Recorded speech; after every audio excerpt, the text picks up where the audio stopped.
The run will make it 2nd and 5 for Linn-Mar. With 4:44 here left in the first quarter. All right, looks like they're getting start. Hike for Linn-Mar, hands off, and he runs bit. Oh, that looked like it hurt. Good haul for Linn-Mar. He makes use of it, and he gets down to the Wash 14, and that'll make it a new set of downs for Linn-Mar. That was a good run by Josh Strauss, but then he ended up getting tackled. The play will also get Linn-Mar in field goal range for sure, so they should feel a sense of security now. Hikes the ball, hands off, nope, fakes. Great pass. catch down at the Wash 10. Oh, looks like the pass connected for Linn-Mar. That was a great pass, as my co-commentator said. Gain of 4 yards, 2nd down, 6. Yeah.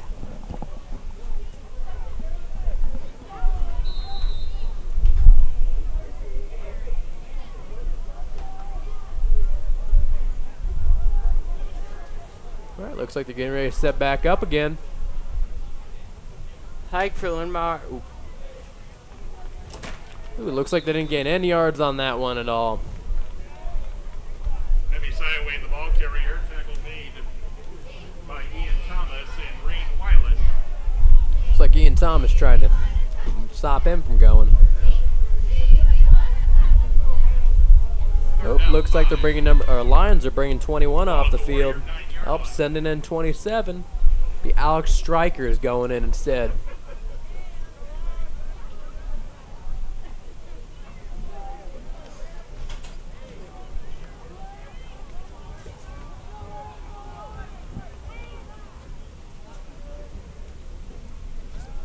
Oh, looks like we're going. Oh, pass. Oh, connected. And touchdown for Linn-Mar. Catch was made by Josh Strauss, 6 foot, 160, great play.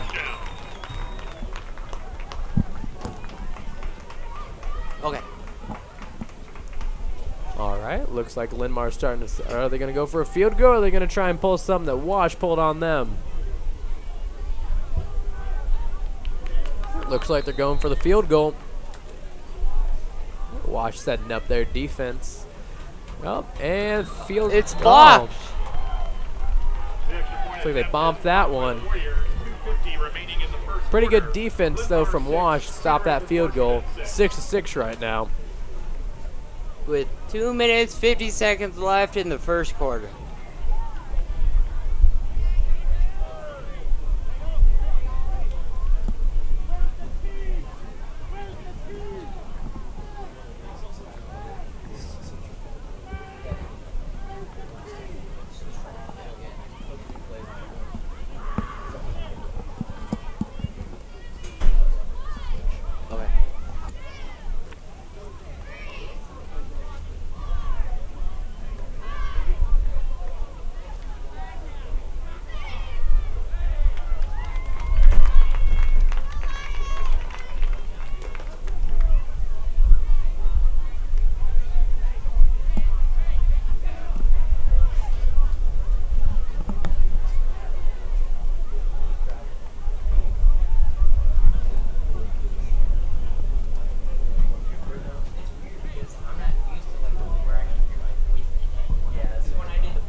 Looks like Linn-Mar's getting ready to kick off the ball.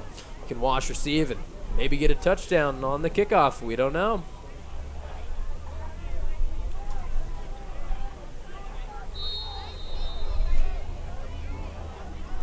Right, looks like Linn-Mar's run kick the ball. Ball is in the air. Good kick by Leroy and Guzzi. Wash receives. Oh, he's running. He's going. Jukes him out. Oh, he's still going. Oh, he's down at the 30. 30 on Wash, that is.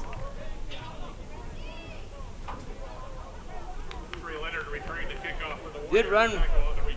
It's a good run to get some good starting position for Wash, but will it be good enough? Warriors take over 1st and 10 at their own 31.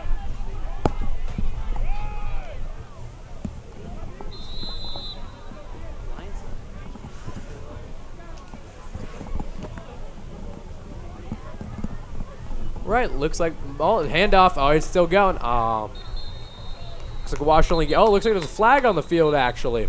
Number 33, Robert Bolden, the ball carrier. There is a flag on the play. Holding on the Wash offense. Holding against the Warriors. That'll set them back a bit.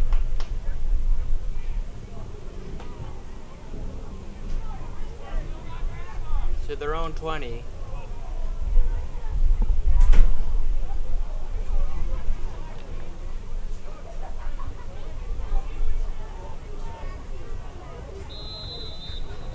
First down 20, the ball is Warrior 21.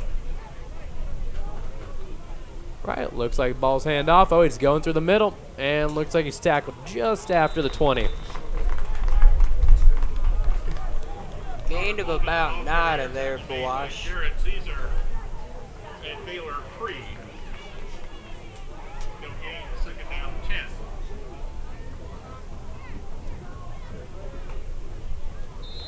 Now it's 2nd and 20 for Wash.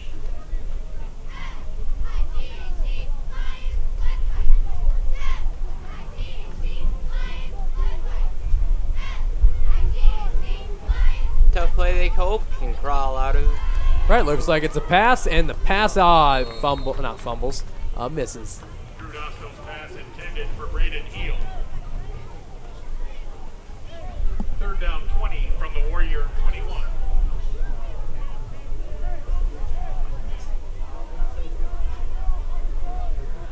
Wash making some subs. Right, Wash needs to get back into their game on this. They started out good, and they're starting to go downhill. They gotta climb out of this hole they dug themselves. 3rd and 20.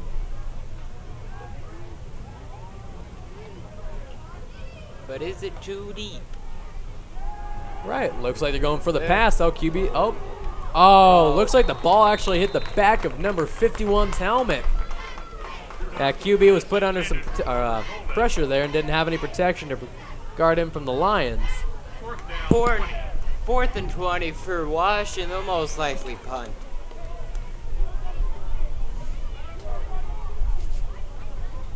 Right, looks like they're starting to step back up again.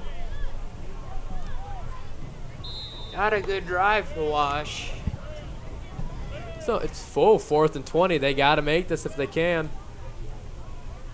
All right, looks like it's going with the punt. High up. Nobody's. Oh, looks like it was out of bounds actually. Over on Wash's side. So that'll put it at the Wash 31 for Linn-Mar. A good starting position. Warrior 30-yard line. Lions take over 1st and 10. Looks like Linn-Mar's going to get an early start here with that really bad punt actually.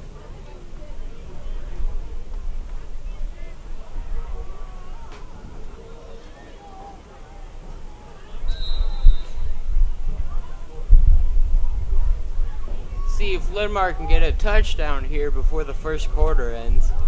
Be a big gain of momentum for them if they could. All right, they're setting up. Going for the hike. Oh, going for the run. Oh, it looks like a pass actually. Deep. Can he grab it? And he, man, he dropped it. He had it, but no.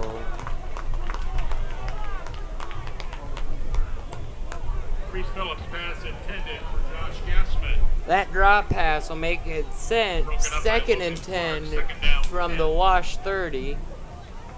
A lot better than 4th and 20. To name one.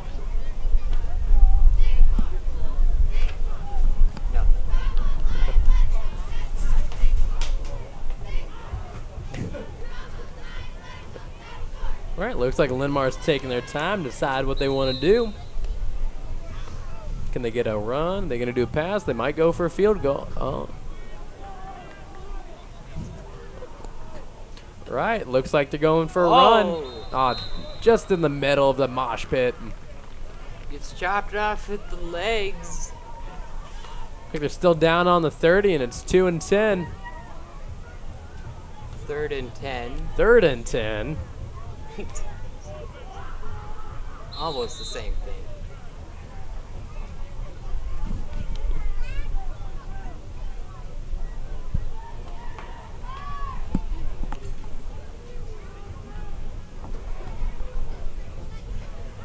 Linn-Mar's going to try for the first down, but at the very minimum, they're going to try at least to get remotely in field goal range.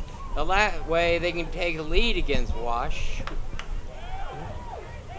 All right, looks like Linn-Mar's going for man, still stuck at the 30. Wow, 31 actually. So they lost a yard. That yard can be important, especially now. It's going to be 4th and 11. No man's land. You can't really kick a field goal, but you can't really go for it. Or you can't really punt it, sorry. Right, Wash is ready for it. They want to get the show on the road, but Linn-Mar just can't make up their minds.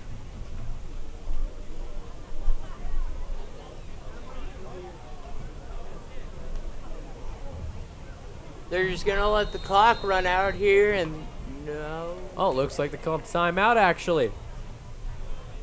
3.8 seconds left on the clock.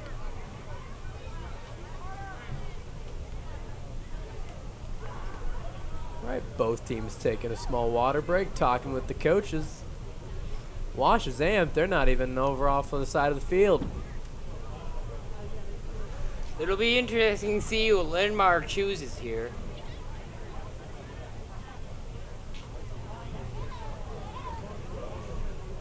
Because while Linn-Mar has a good kicker, he's not that good to try and kick a field goal from here, but it's too short to punt, so I see them going for it.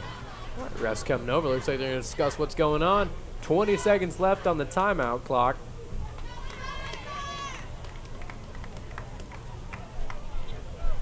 Right, Wash is ready to get the show on the road. What about Linn-Mar?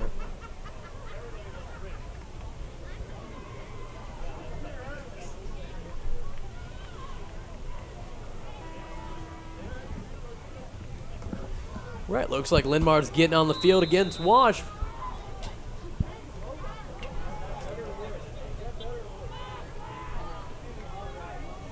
Right, Linn-Mar setting up. 4th and 10. What are they going to do? Oh, looks like a pass. Oh, QB's big getting pressure. Oh, he's still. Oh, no. Throws it. Oh, man, that would have been a great play if the pass could have gotten off, but looks like no for Linn-Mar. Pass did go off. Barely. Well.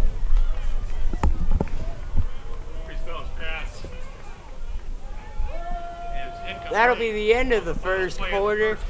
Tied up here 6-6 at Linn-Mar Stadium between sophomore Wash and sophomore Linn-Mar. Washington 6.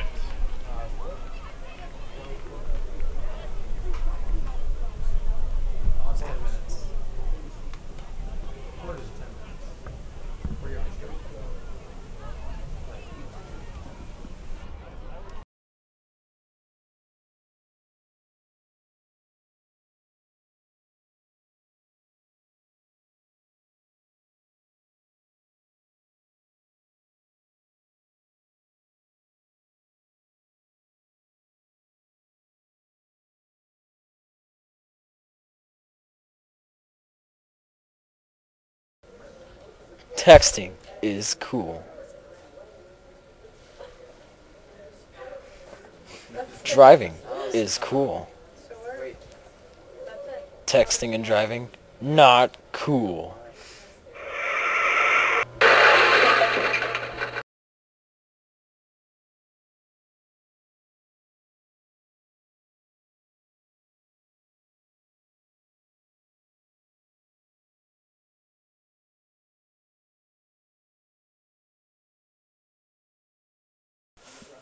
All right, looks like they're setting back up again. Linn-Mar on the left and Wash on the right.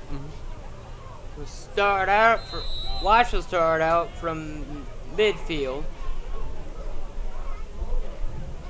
All right, looks like Wash going for it. Oh, down on the Linn-Mar 45. 45.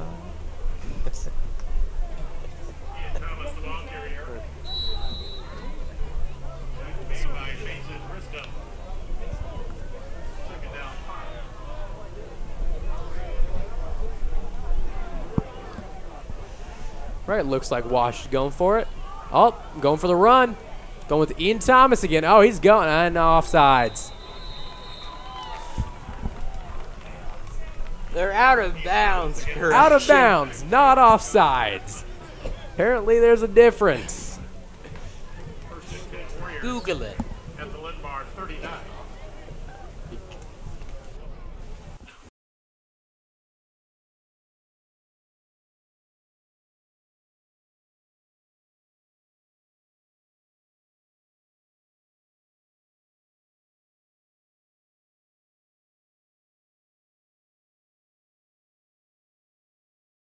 All right, looks like Wash is going for it, still going, and looks like they are down. Looks like he is down on the little bit before 35. 39 on Linn-Mar. Ball carrier tackle made by That'll get him about one. Looks like number 8, Ian Thomas, is being a really good runner this game. He's been getting a lot of yards for Wash, while most of the team's just been like, eh. Right, setting back up. Defense is all ready. What's the offense going to give us today?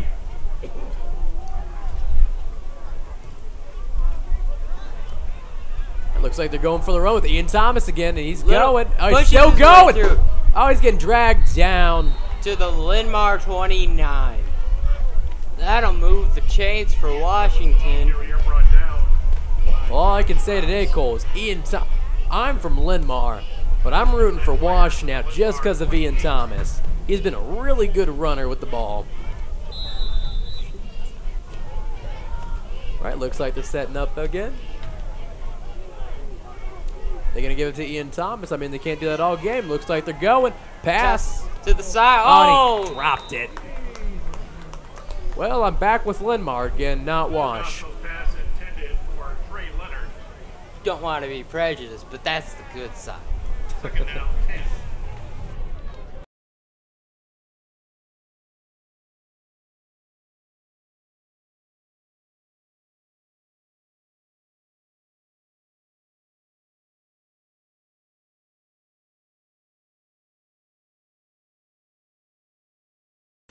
Right, defense is ready. Looks like the Washington's setting back up. Second and 10 here for Washington. Right, looks like they're going. Oh. Oh, our flag already. False start. I think it was on number 4 for Washington. Brandon Heald.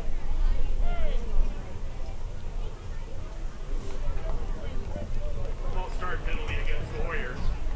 Looks like a false start against Foyers. Looks like Wash starting to get more penalties than Linn-Mar, it seems. Right, second down, 15 yards to go. Second down 15 from the Linn-Mar 33. On the 33, can they pick this up? Still 6-6. Second to 15 after that penalty for Wash. Right, looks like they're going for the run. Oh, he's And going. Goes outside, but not And that out of much bounds. room. Right, the Linn-Mar people on the reserves. Lucky they didn't tackle him. At the Linn-Mar 31. Thomas carries for the Warriors. Tackle made by Kirby Kerr and Josh Krause. Gain is to the Linn-Mar 31. Third down. Right, defense is all set up and ready to go. What's the offense going to bring us? All right, looks like they're doing the same play, maybe. Ooh, almost a false start and Lots of room lost for the the ball. Oh, quarterback. pass and Throws connected. it all, gets pushed out. Just barely short of the first down. Weird Oscar pass complete to Trey Leonard. Looks like the pass was complete. By Reese Phillips. Gain is to the Linn-Mar 20. Beat the Linn-Mar 20. Fourth down 2. Get pass of 11 yards. That'll make it 4th and 2 for Wash. Looks 2 like yards. looks like they're going for it. Oh, and they're just pushing as far as they can. And did they get it? Oh, looks like we have a flag on the field. Looks like they did get it, depending on what the flag is. Hope Wash didn't get another penalty again.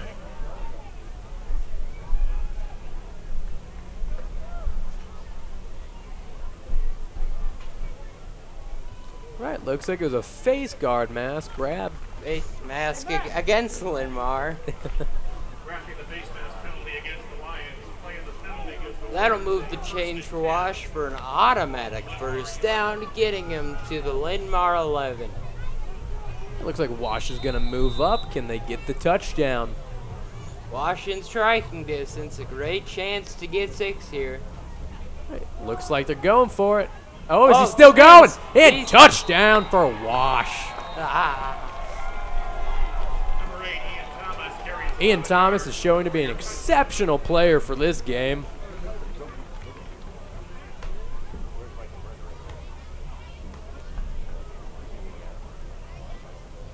That makes the score 6 for Linn-Mar, 12 for Washington.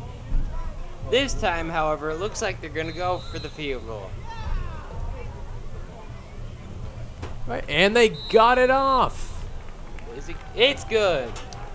Right, looks like the score is going to be 13-6 Washington. Ian Thomas is good. 7:45 remaining in the second quarter. Cedar Rapids, Washington.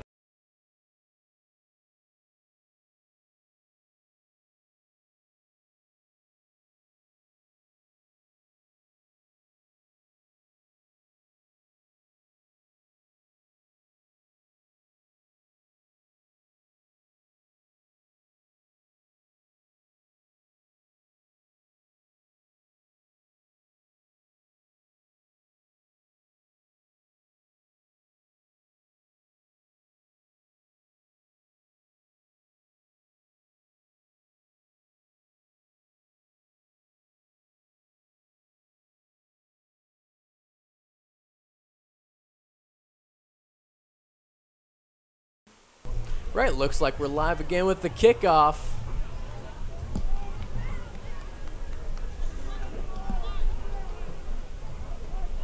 Right, looks like Washington's going to kick the ball to Linn-Mar.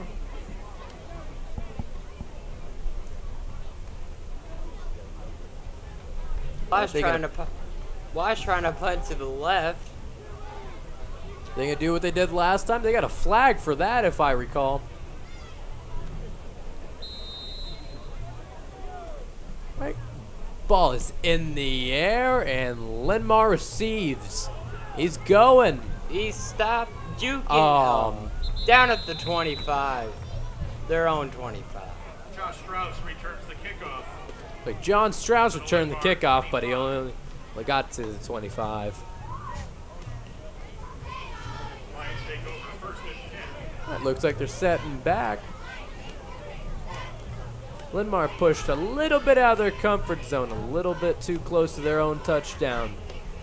If they get a few good passes or run, they can maybe get out of that or into the comfort zone, and that way hopefully get within goal range of Wash. And Linn-Mar got to try and spark up this crowd and get a touchdown. Right, looks like they're going. Oh, it's going for a run. Oh, he's still Big going. one. Oh, Oh. man, looks like a chop block to me. Gets down to their own 32. Not enough for a first down, but still good gain. If he didn't get tackled, I would have gone for some ways. 7, second down, 3. Great run by Linn-Mar. See if they can pull out some of that more.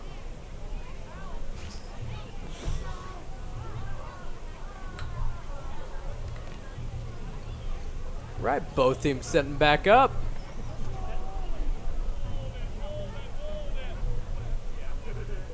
Right, going for the run again, and he, gained a few more yards, but not good enough. That'll make it 3rd and MSI away again, the ball carrier 2 tackle made by Billy. at the Linn-Mar 38. 3, third down, 2. Right, Linn-Mar taking their time. Looks like they're switching out 21 and 27.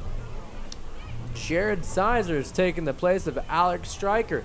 Now, earlier last quarter, they got switched out again. So, might try and bring some of that spark back from last quarter. Right, ball is off, doing a run again, and just enough to get the yards. Gain of about 2. That'll move the chains to the Linn-Mar 41. The Lions first down. Tackle made by Connor Malcolm, first and 10 at the Linn-Mar 36.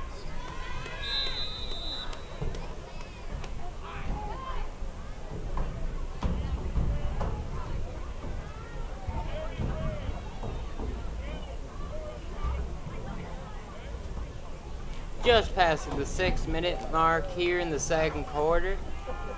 Close one. All right, Linn-Mar setting back up. Going with the run. He's Going out.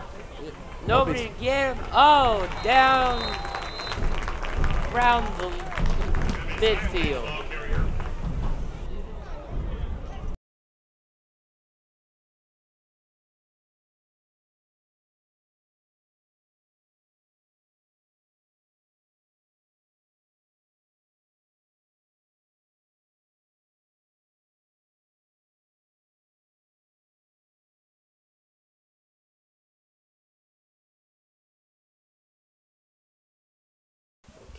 Right. Looks like Linn-Mar's trying to decide what they're going to play for this, and they're setting up. Can Wash hold them back for another 5 minutes until halftime? Right, going for the run again, and he's joking and going right, and he's down at the 45. Wash defense all over him. No gain for Linn-Mar. That'll make it 3rd and 1.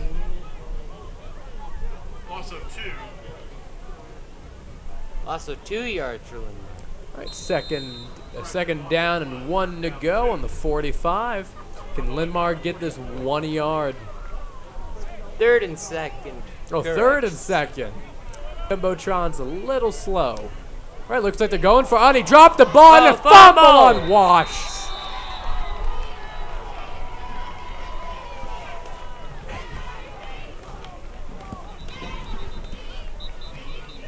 Looks like there's an injured line down on the field. Oh. Trainer's coming out to him, grabbing his leg. That could be serious. Oh, it looks like he is injured. Oh, they're checking it out. Wash is gonna take a quick water break during this, as is Linn-Mar. 4.5, a little over 4.5 minutes to go. He gets up though, not too much pressure. Looks like he's walking on his own. So he may not be back in the game today, but he probably will next week.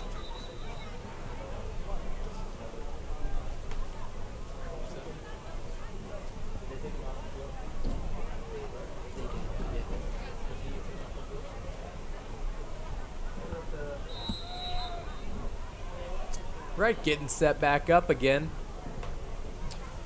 First and 10 for Wash at Linn-Mar's 42. Linn-Mar can pick this back up, or at least hold them back for 4 minutes, switch over to halftime, and they're going. Oh, he dropped the pass. Oh, late. Looks like a flag, actually, maybe. Nope, ref's just coming over to chew him out. That could have gone either way to be calling a late hit.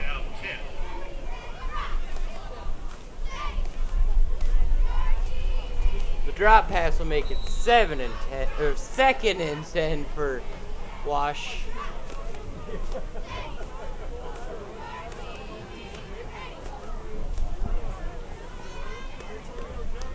Looks like they're starting to set back up again, and they're going. Looks Deep like a pass. pass. Way too far out. If you're Wash, you don't want to force things, but you're going to try and get a touchdown to go into halftime 2 scores ahead and try to put Linn-Mar down.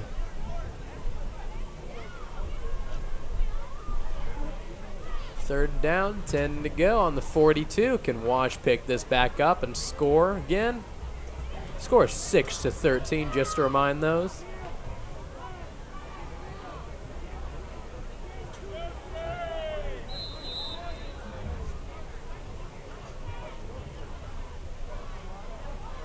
Looks like they're going with the run. Oh, he's Good still hold. going. He's Fast. He is fast. He's and a gone. touchdown for Wash. That was a really good run. About 42-yard gain right there on number 23.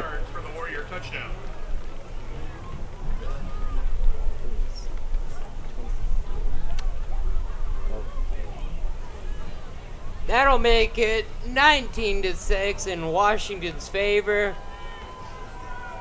Linn-Mar's It's going to be hard for Linn-Mar now, going into the half, possibly down by 2 scores. All right, going for the field goal. It's and good. Can Linn-Mar try and not let them beat them on their own turf? Don't know. It doesn't look like that so far. 6-20 right now. 3:35 left in the second quarter.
Right, looks like getting ready for the kickoff. Washer's going to kick, and Linn-Mar's going to receive. Hopefully Linn-Mar can come back from a little bit of a losing streak here. And the ball is in the air. Good kick down into the end zone. Oh, man. Looks like they're going to be put on the 20 then. Ian Thomas's kickoff goes through the end zone for a touchback. Lions take Looks like the kicker was Ian Thomas. Ian Thomas, he's all over the place. He's running, he's kicking, he's doing everything. Looks like he's Wash's star player right now. Don't be surprised to see him in a couple years on the varsity team. It looks like Linn-Mar's taking a little bit of time to decide what they're going to do. They're breaking and they're coming out.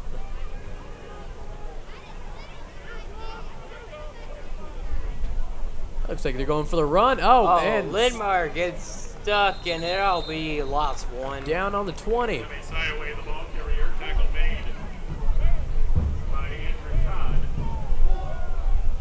and Ray Weiland. Looks like Wash is holding their own here with their defense and their offense, actually. Second down 10. Looks like no gain for Linn-Mar on that.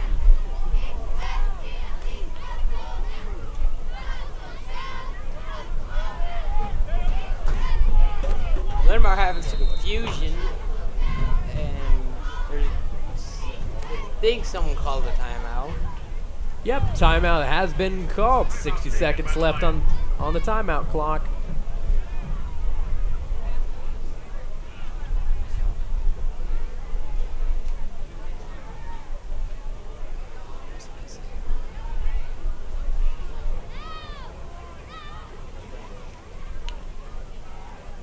Wash can only find holes running. Linn-Mar gets stuffed every time. 2 completely different sides on the running game.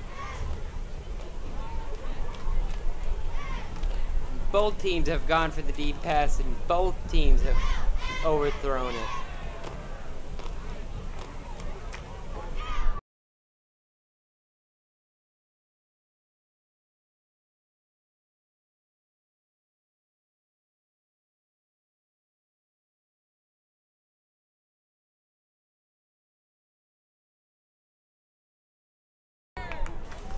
All right, looks like they're setting up after that time. They ran that timeout all the way down to the end. All right, Linn-Mar's going for the pass. Oh shit! Oh, was that an interception? No. It looks like the refs are going to side on that. Bounce from one hand to the other. Pass is incomplete. Nope, looks like just an incomplete pass. No interception for Wash. That would have been an amazing play if they caught that. You would have seen that on Sports Center. 3rd and down right now. Can Linn-Mar make it out of this little hole back in their touchdown zone? 6-20, still no move in the score. Linn-Mar's got to bring it up. And with just 2:52 left in the second quarter, they do it quick. It looks like they're going for a pass. Oh, pressure. Hands oh, off, barely gets it away. Looks like 6 Josh Strauss was just out of the reach of the ball. Looks like some changing going on in the field right now for Linn-Mar. Not a great pass, but as opposed to what it could have been, very good.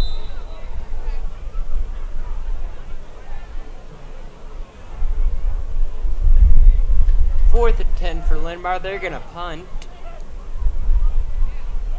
Right, with the punt, got a few yards. Bit of a shank. And it's, oh, Linn-Mar's trying to get it. And ball's rolling the wrong way. Oh, gets it to the Wash gets it at the Linn-Mar 27, I think. Yep. Yeah. Cedar Rapids Washington takes over first and 10.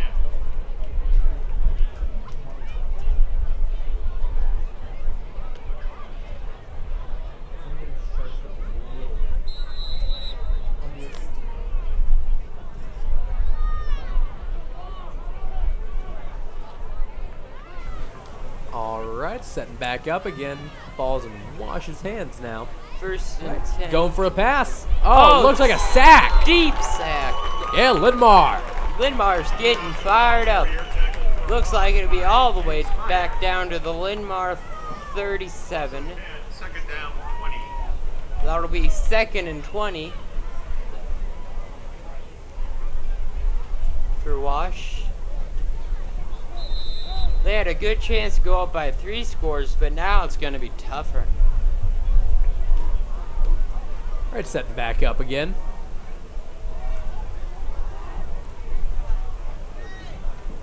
All right, looks like they're going for it. Big hole for Wash. He keeps he's going One again. guy left Oh. for Linn-Mar. Touchdown, Wash. That was a touchdown.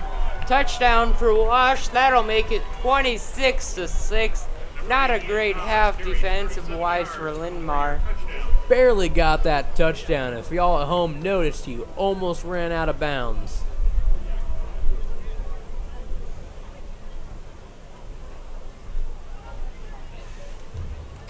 Great run by Wash. They've had a bucket load of them today.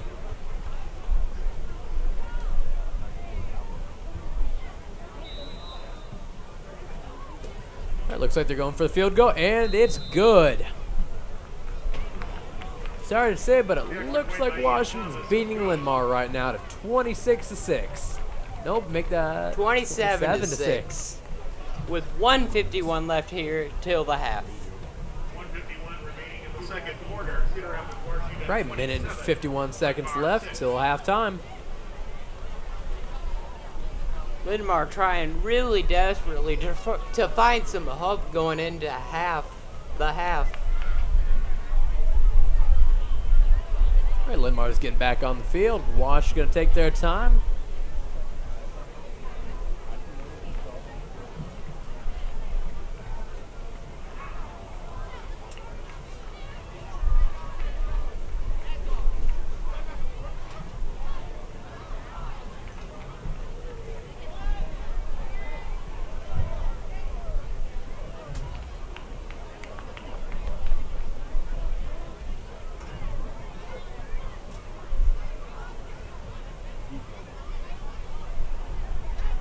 All right, looks like they're setting up for the kickoff. Linn-Mar actually going to catch this one, or is it just going to end up in a touchback? Looks like they have Ian Taylor setting up for the kickoff. So it's going to be a good kicker. I'm expecting stuff from him. Right, and the ball is in the air. Oh, looks like it's on the ground. Pounces over one of Linn-Mar's players' heads. Linn-Mar receives, and he's going. Oh, and they are down just at the 29th, I'd say. Josh Gassman returning the kickoff for the Lions. It's like John Gassman's the one who returned that. By number 58, Andy O'Neill. First and 10 Linn-Mar at the Lions 29.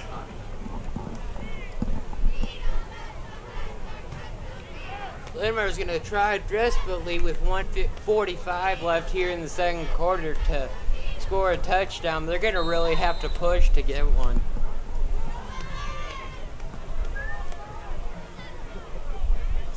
Right, looks like the ball's off. They're running again. Oh, it looks like he was pushed back and tackled back. Looks like they actually lost a few yards there. It's about 1 or 2, it looks like. Linn-Mar's offense, running-wise, has not had a good day at all. It's kind of sucked, to tell you the truth.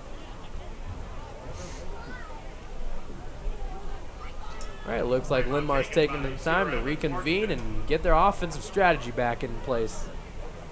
Looks like another timeout here. 50 seconds left on the timeout clock.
All right, looks like Linn-Mar's setting back up. In a hike, looks like he's going for a pass.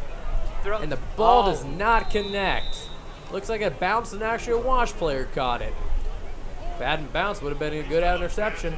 Linn-Mar, the intended receiver for Linn-Mar, is asking for some defensive pass interference penalty against Wash, but the referee won't hear it. 3rd and 12 for Linn-Mar on their own 27. They're going to have to dig themselves out of a hole here, but can they do it? Right, Linn-Mar taking as much time as they need, and they're breaking. They pull something out of their sleeves and get back on the scoreboard. Looks like they're going for another pass. Oh, he's running for it. He's panicking. Oh, pass. Oh, bounce on the ground. That'll bring 4th down for Linn-Mar. A sad drive.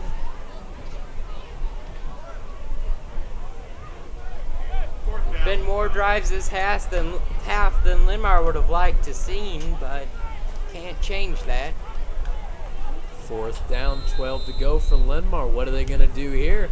They could either punt it and lose some yards, give Washington some yards so they can't get a touchdown. A bit of a minute and a half left. They do elect to punt for it. Looks like they're going for the punt. Oh, some pressure on the punter. High up. Right. Nobody's going for it. Nobody wants to touch the ball. And one of them finally picks it up. Ball be at Linn-Mar's 44 for Wash. If Linn-Mar can just keep them within goal range but not touchdown range, maybe there's a chance of Linn-Mar coming back for this game. There's a minute and 15 seconds left. What's Wash going to do here? They could run down the clock. I mean, they have 27 points. Pretty considerable lead on Linn-Mar, 6 points.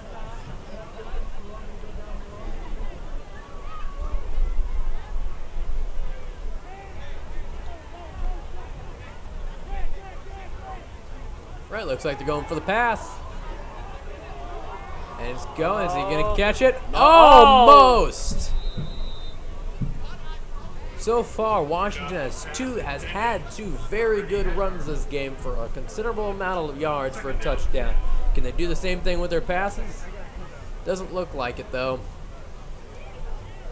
If Wash could get another touchdown here, which they might not, but if they could, that might put the game away here. Maybe.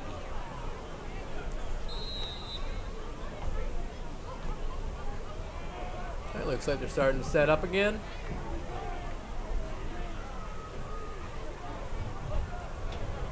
All right, looks like they're going for the run.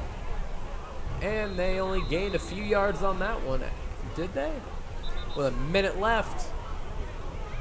Quarterback fake, run up the middle. Oh, looks like somebody's down on the ground.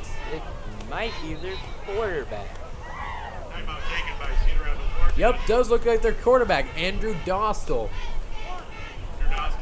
Put on the timeout clock, bringing in number 58, Andrew O'Neill.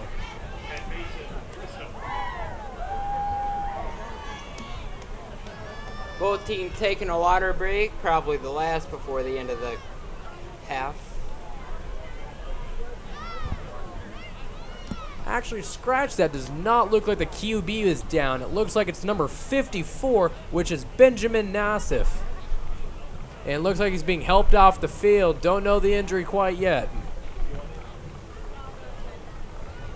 Looks like he's walking off under his own strength, so that's a good sign. Hope to see him back soon. All right, 6 seconds left on the timeout clock. About a minute left in the quarter and go to halftime. All right, 57.6 seconds. 3rd and 7 for Washington at the Linn-Mar 41. Is Washington going to run down the clock? Or are they going to go for it? Looks like they're passing. And is the pass going to connect? Wide open. Oh. Overthrew it. If he had that, that would have been a tremendous gain for Wash. All right, 50 seconds left in the play clock. Play clock. Game clock. If you're Wash, I don't think you have to feel any.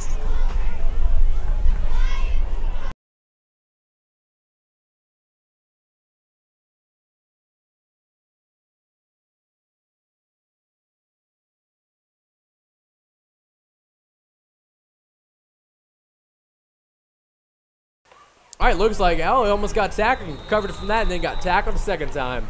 Drew Dostal's pass complete to Rain Wyland. Tackle made by Spencer Scott.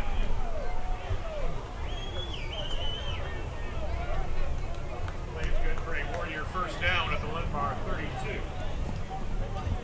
All right, looks like they're setting back up again. 1st and 10 for Wash at the Linn-Mar 32. Quick pass, and for Wash, 37 seconds left. Pass intended for Braden Hale. 2nd down 10. wasn't completed. 2nd and 10 for Wash. 37.9 left in the half.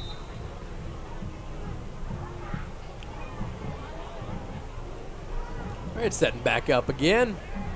Wash going to pull this out of their pockets or their sleeves. We'll find out. Well, looks like they're going for the pass.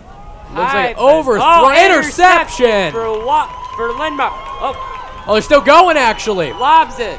Oh, and he tackled right on the 17th. It looks like 20 seconds left. Can Linn-Mar pull this off? Maybe they can. With 26.1 seconds left, they're going to have to make some big plays. That was a great interception, though, on Linn-Mar's part. Looks like they're coming back for the rest of the game.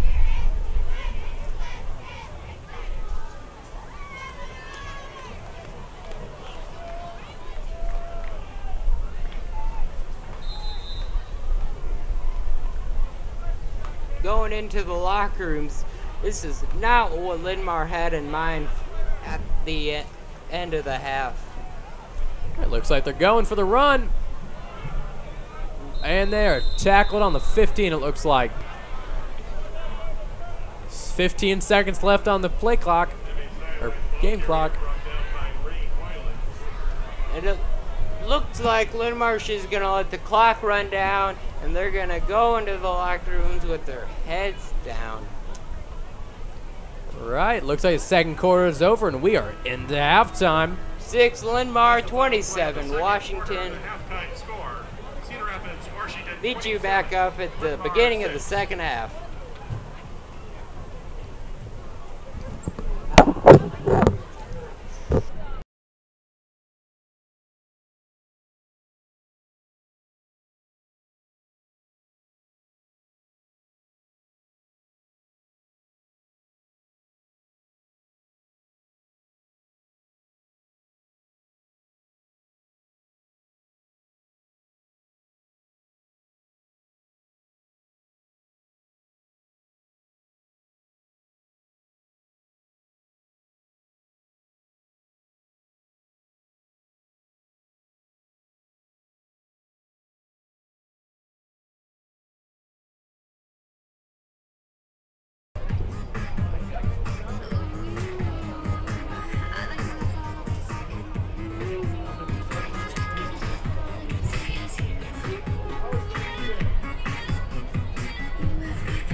Lion's Den store is open this weekend.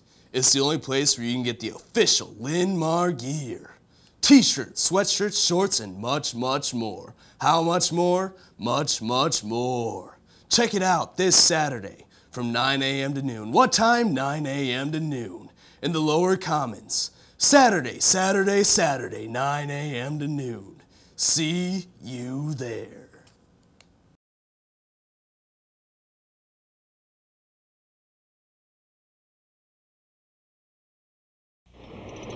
After this joyride, I'm out of the crash dummy business for good. But Vince, it's a great job. Heck, they'd have to pry me away from it. Anybody home? Larry, they do pry you away from it. Oh, yeah. For years, I've been eating steering wheels. For what? To prove how safety belts save lives. But thousands die every year in car accidents because they don't buckle up. Vince, we're dummies. We don't wear safety belts. Larry, you really know how to hurt a guy. Hit it! Oh my God!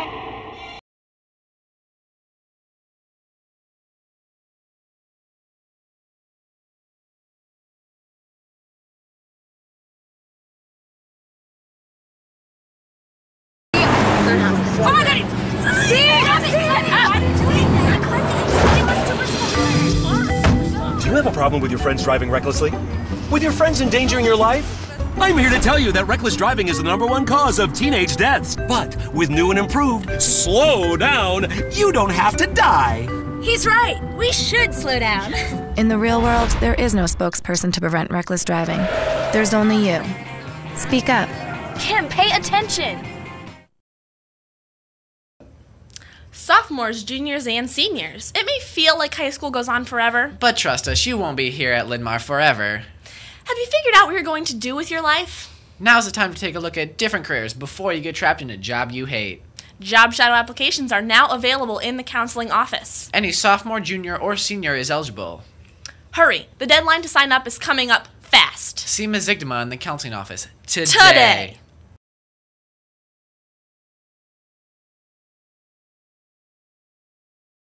Yo, check out this chef, right? Right? It's so gay. It's really gay. Look at those pants. Please don't say that.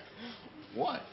Don't say that something is gay when you mean that something is dumb or stupid. It's insulting. It's like if I thought this pepper shaker was stupid and I said, man, this pepper shaker is so 16-year-old boy with a cheesy mustache. Just saying. When you say that's so gay, do you realize what you say? Knock it off.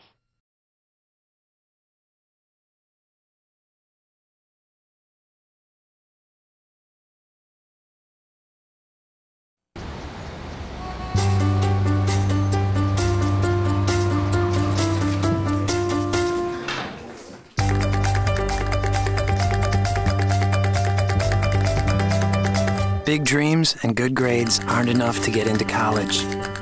There are actual steps you need to take. Finding someone who can help is the first and most important. For the next steps, go to knowhowtogo.org.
I'm good. All right, looks like we're starting up for kickoff again. Wash has the ball. Linn-Mar's receiving.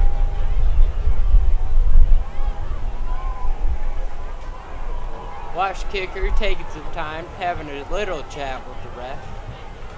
It looks like it's Ian Taylor actually kicking again. We're going to expect some high kicks from him.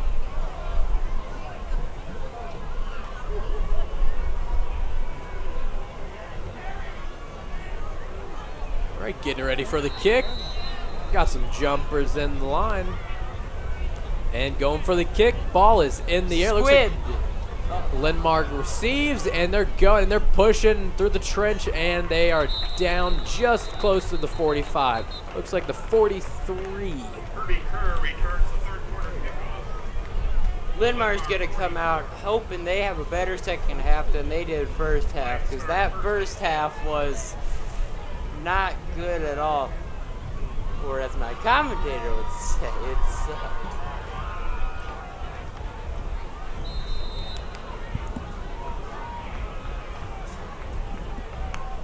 All right, looks like Linn-Mar's going for the run, and they're pushing through, and what? Oh, looks like it's a fake, actually. And that pass was overthrown. Looks like a flag on the field.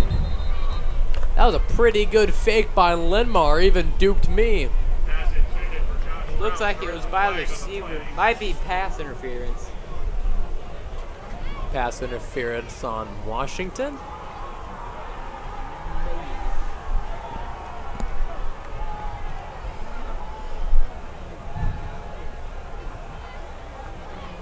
Yep.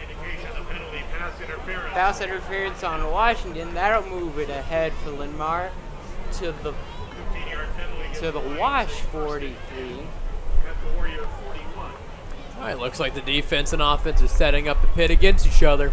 Correction, the Wash 41, not the 43.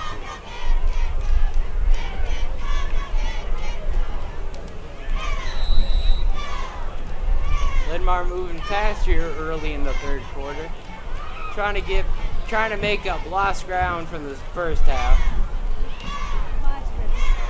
All right, looks like they're going for the run, and oh no, tackle just at the 33 or 32. That'll be close, but not enough for the first down.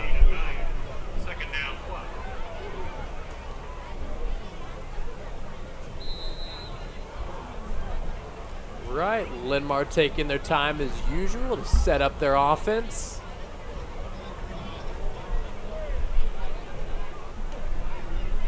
Right, looks like they're going for the fake again. He's going for the pass, and Cannell almost connected. But he lost it at the last second. Linn-Mar just has to get 1 yard. They shouldn't be panicking like they are.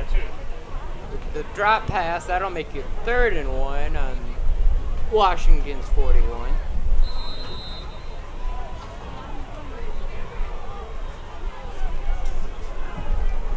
All right, 6-27. Can Linn-Mar get the touchdown and bring themselves back up? All right, looks like they're going for the run. He's still going, and he is down, looks like on the 31. And it will be a first down for Linn-Mar. That'll move the chains to the Wash 30.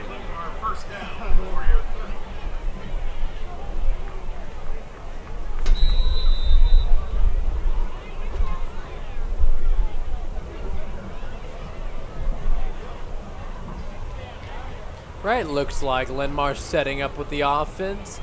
Washington ready with the defense. Oh, false start from Washington on to Linn-Mar. Number 57.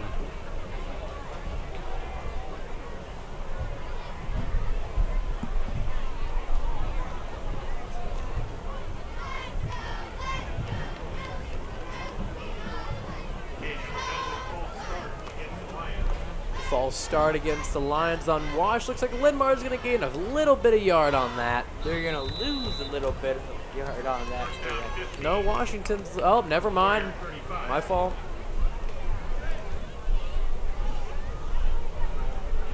That'll move back to the 35. Right, Linn-Mar's going for the run. Looks like they're going for the pass, actually. Oh, and tackled. Not productive at all. That looks like it'll move things back to the 40. Yep, looks like they're now it's going to be, they lost 5 yards on that pass. Linn-Mar can't seem to go anywhere but backward.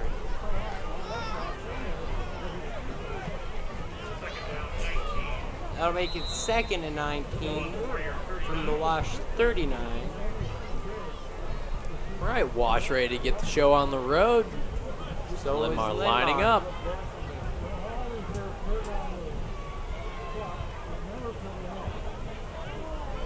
All right, they're going for the pass. Oh, and, interception. He's going. Oh, he might be. He could. Oh, can they protect him enough? Looks like he's still going. Oh. Down on the 10. That was a really good interception by Washington. They gained a lot of yards from that. Great run. All I can say is Wash is doing really good this game. Linn-Mar's panic passing strategy came back to bite him. 1st and 10 for Wash at the Linn-Mar 10. They could be set to score here again and really set Linn-Mar back in this game.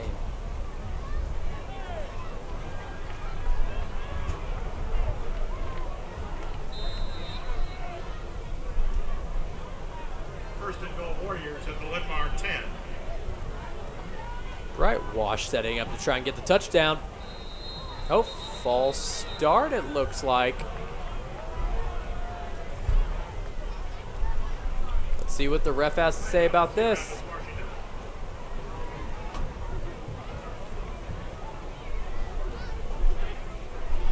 Looks like it may be a timeout.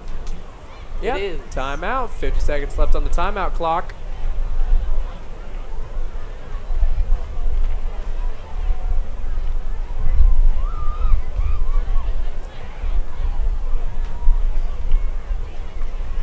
Washington.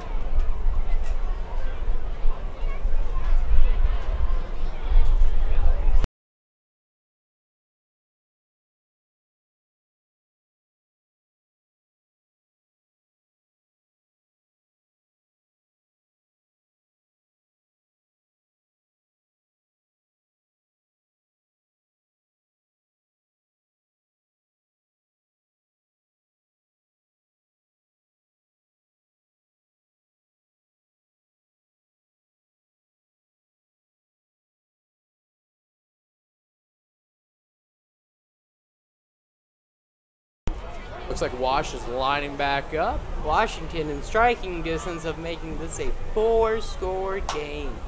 Right, going for it. Oh, is he going for it? And he got the touchdown. Looks like Wash just scored a touchdown. Linn-Mar's going to have to catch up if they want to win. That'll make it 33-6. Wash plus what the field goal or the extra point brings. Right, looks like they're switching off. Number 33. In comes Ian Taylor for the kick, actually. They going to go for the kick, or are they going to try and pass like they did earlier in the first quarter?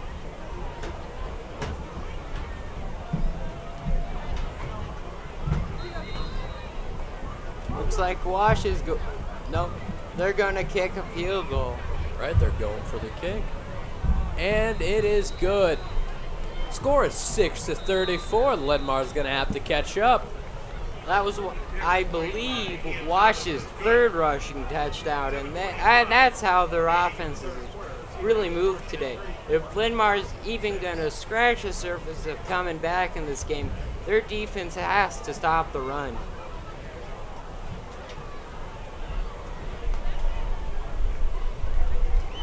With the extra point, that makes it 34 Washington, 6 your home Linn-Mar Lions.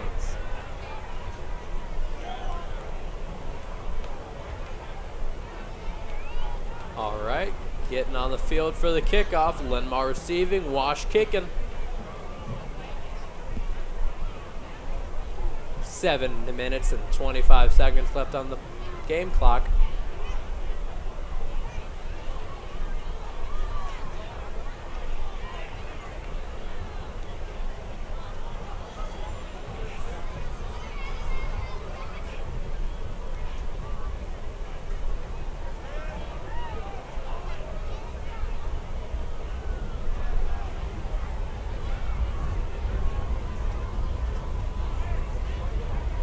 setting up for the kick. Ian Taylor.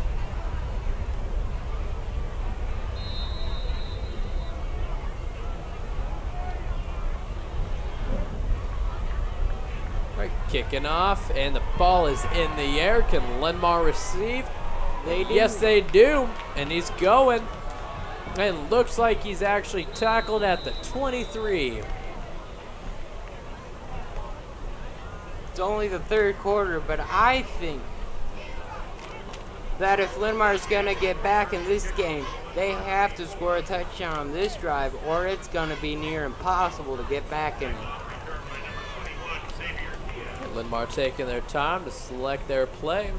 Defensive wash is all ready. They're feeling pretty confident they're going to win this game.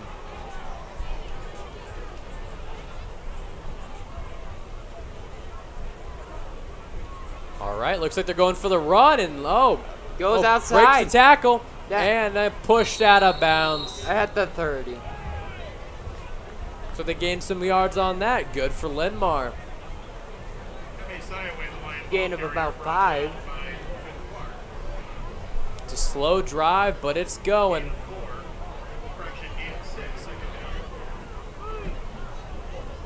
Correction, gain is 6, which will make it 2nd and 4 on the Wash 24. Or 29. I don't. Oh, 30. All right, Linn-Mar setting up for offense, going for the run. And they just gained enough. Does not look like they gained enough yards to make it a first down. Maybe gain 2 yards. Oh. They do make the first down. Oh, correction, they did make the first down. Just barely got enough yards on that one. That'll put the ball at the Linn-Mar 34-yard line. 1st and 10. Let's see what they can do with this new set of downs. Right, Linn-Mar setting up for offense. Oh, and he's running for it. And he slipped and tackled.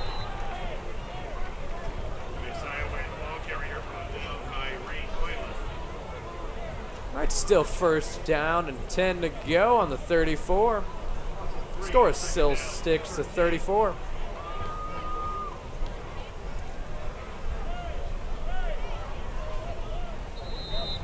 Wash ready and pumped up to get the game on the show, road on the show.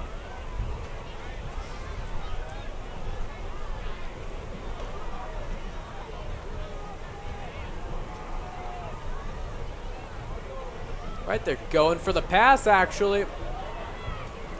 Oh, and it looks like it is not connected and hits the ground. Linn-Mar setting back up to choose their offense. They're going to try and go for a run, a pass.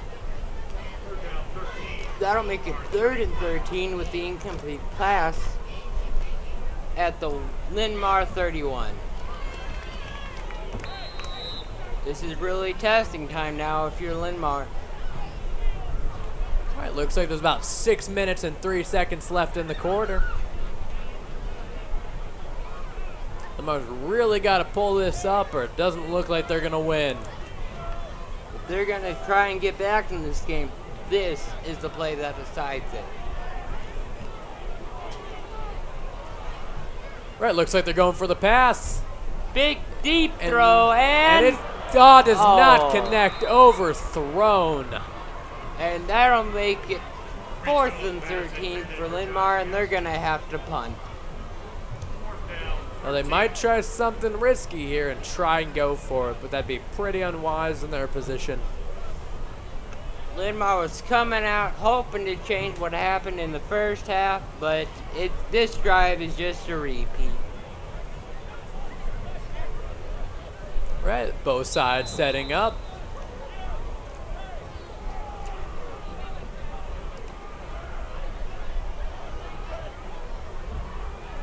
It looks like they're going for the punt, and it's a pretty decent punt. Lands at the 20, and almost a touchback. No, it goes into the end zone. really good play on Linn-Mar if they were able to get that ball. Doesn't look like it's in their favor, though. Got about 5 minutes and 43 seconds left in the game, quarter. Wash is small. 1st and 10 at their own 20 because of that touchback.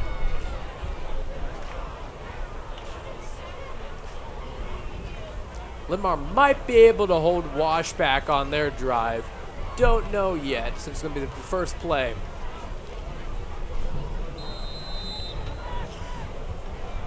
Hopefully for Linn-Mar they can, but if the pass is any indication, they won't. It looks like they're going for the run with Ian Taylor again, and he's gained about 5 yards for Wash.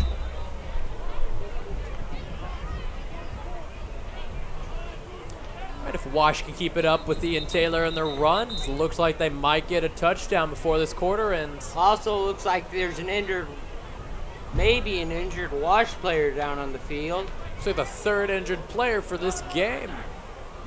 Starting to turn into a dangerous game, it looks like.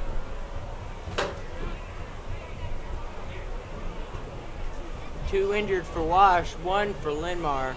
Both, the 1 for Linn-Mar and 1 for Wash both got up on their own powers, so they weren't too bad, but this one may look serious.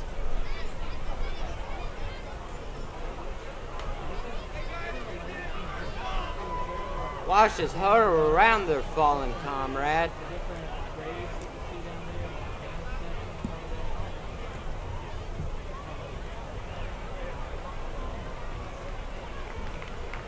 He's getting up, but he's limping.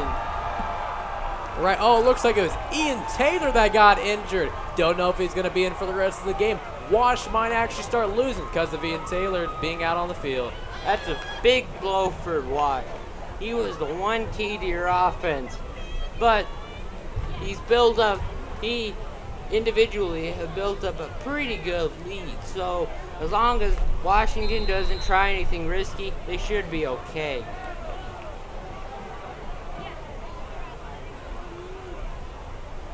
We got 5 minutes left, and they're going. It's going for the pass, and it connects, and he's still going. And breaks a few tackles, gets tackled down at the 46. 47 to correct that. That would be a great play for Washington. Move the sticks up big. Looks like without Ian Taylor, Washington is still holding their own. Might be able to come back from one of their key players getting injured.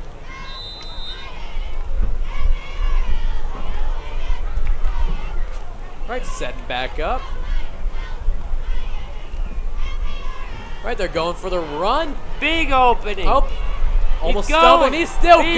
Yeah, he's gone. Touchdown for Wash.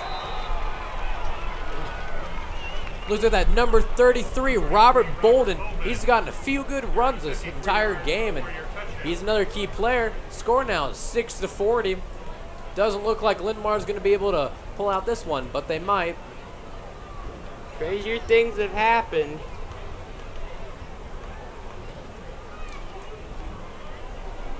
Right, switching out players on Wash's side. Getting ready for the kickoff or field goal.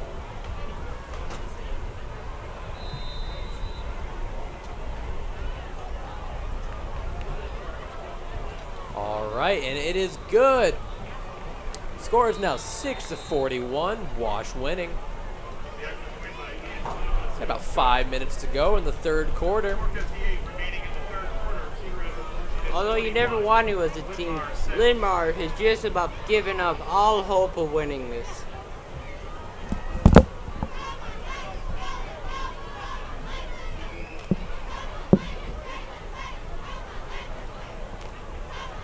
With the ensuing kickoff, we will now be timing the game.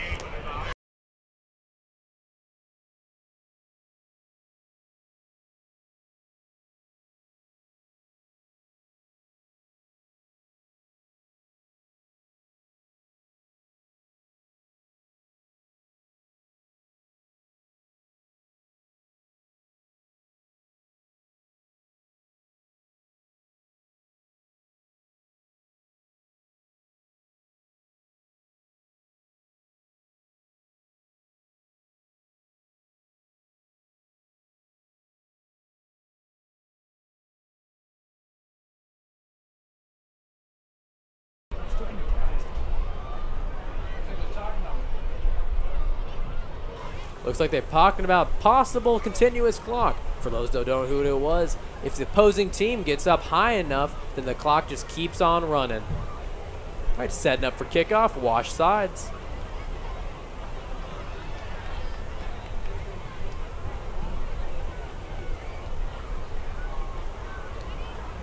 All right, looks like Ian Taylor's actually back on the field after his recent injury. Doesn't look like it's that too severe. That would be a boost to Washington, but they won't want to play him too much, risking re-injury for him in a game they pretty much always locked up. All right, getting ready for the kick. Looks like Wash is getting some motivational out there. Going for the kick. Ball is in the air. Linn-Mar does not receive. Can it be a touchback? It is. Looks like it is. Linn-Mar get the ball at their own 20 thanks to that touchback. First and 10, 6-41. Things are looking very bleak if you're a Lion fan. It's like Washington's holding their own this game, actually pushing Linn-Mar a lot more back.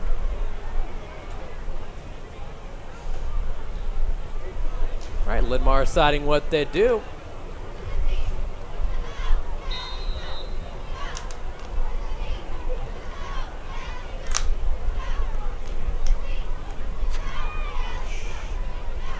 All right, Linn-Mar taking their time. Play clock is going. All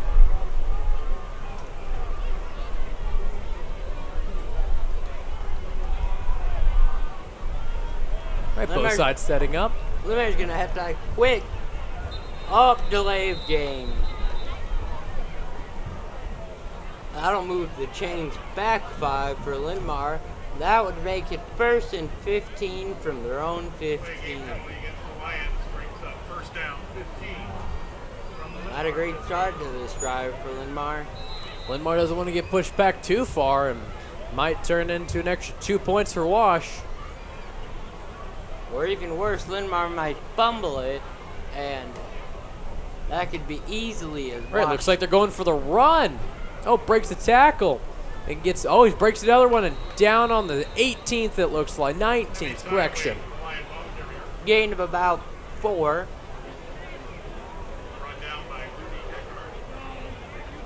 Which will make it 2nd and 11.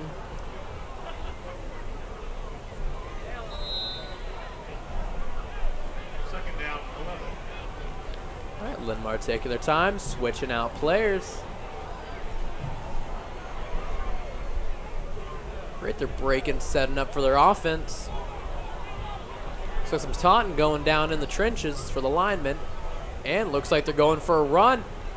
Oh, he's going down the middle. Oh, breaks that tackle, gains a lot of yards.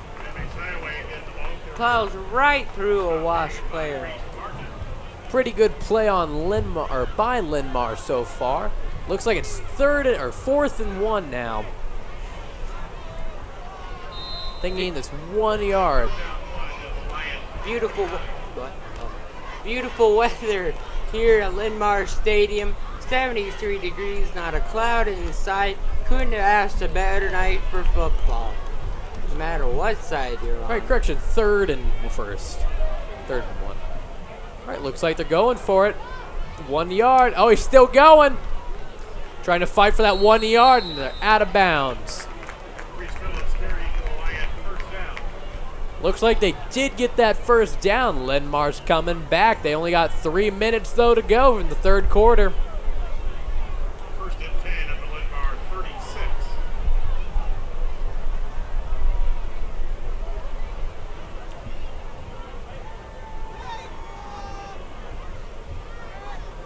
All right, both sides taking their time.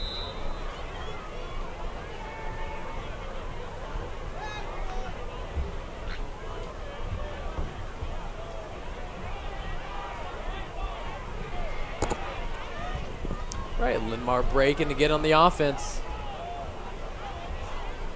3rd quarter winding down here. 2:30 left. It looks like they're going for the run again. Oh, push through 2 of them.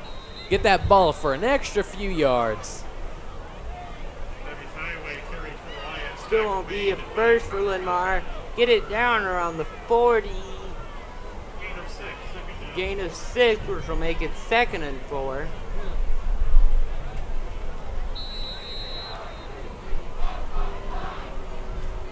All right, Linn-Mar switching in some people. Number 9 and number 22 are coming in on the field.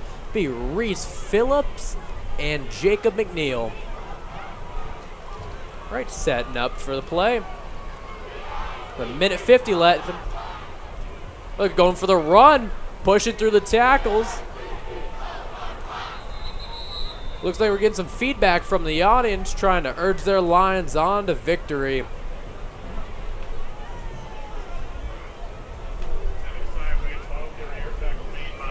Unless Linn-Mar's offense goes on a mad run and Washington makes some bad decisions, I don't see Linn-Mar coming out with this one.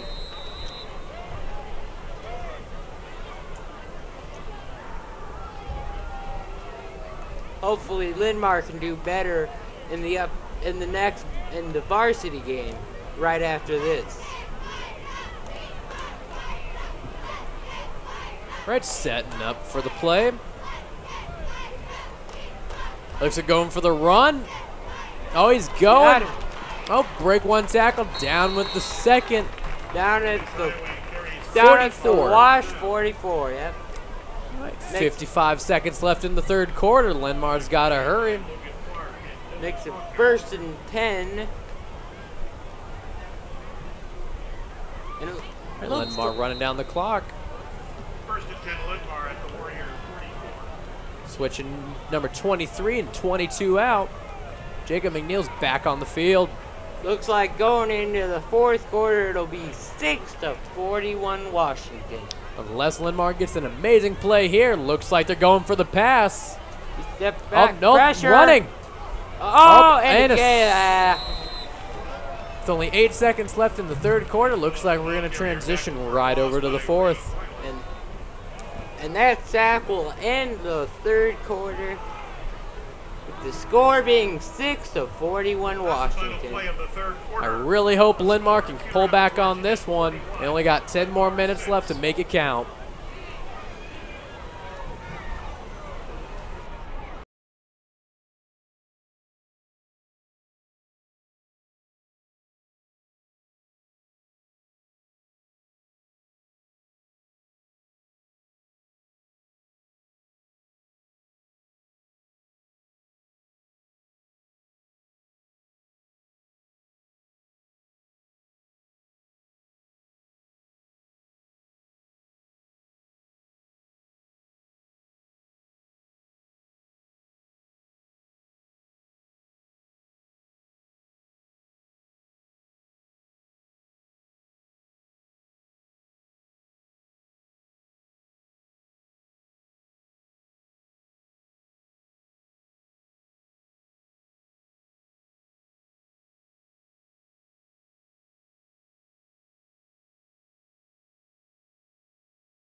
You join us here at the beginning of the 4th quarter, the last quarter, luckily for Linn-Mar. Right, looks like both teams are setting up.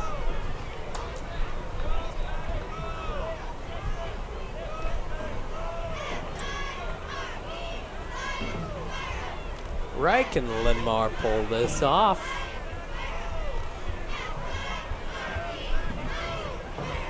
Some confusion at the line. Right, refs are getting in the middle, but hope they don't get tackled.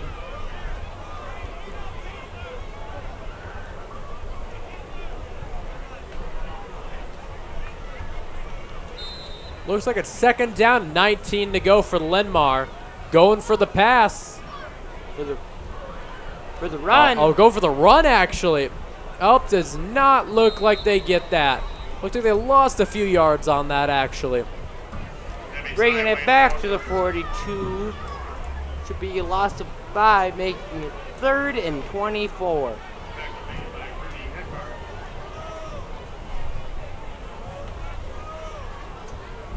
otherwise known as 3rd and very long.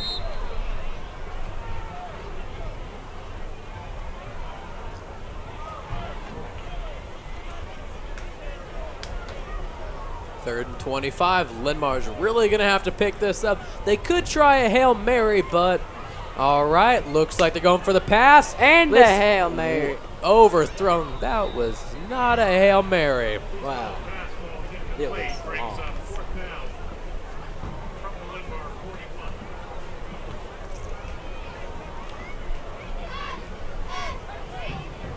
All right. Looks like they're starting to set up back again.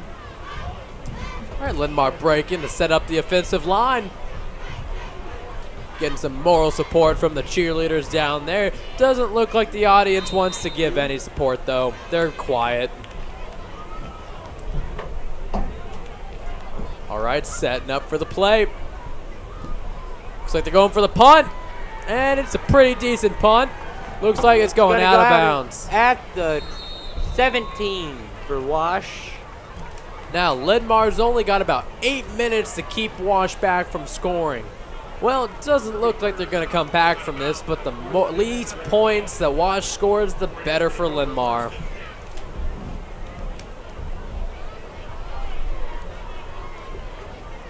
One of the few silver linings of this game for Linn-Mar is you can look at a lot of what went wrong and try and correct it for future games.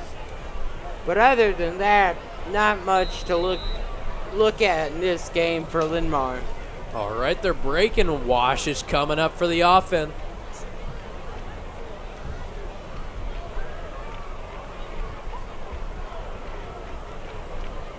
All right, looks like they're going for the run and get tackled down on the 16th.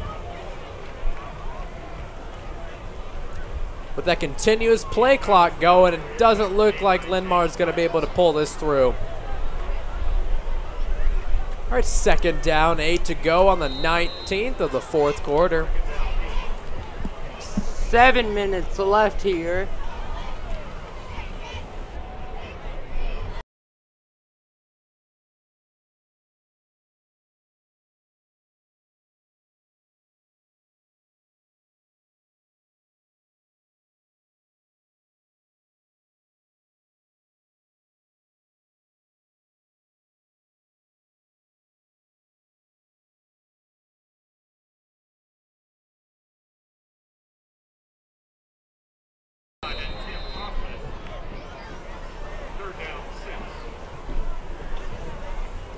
Third and 6 for Washington on their own 21.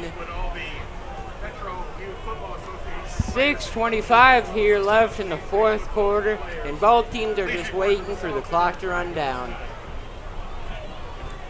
All right, looks like they're going for the run. Oh, looks like for a pass, actually, and he's catching. Oh! He got it.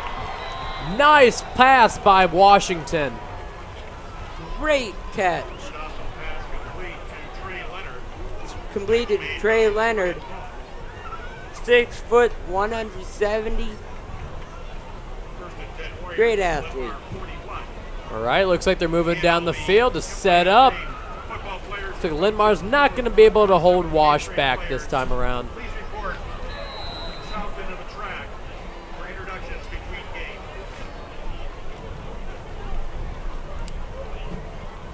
All right, setting up, going for the run.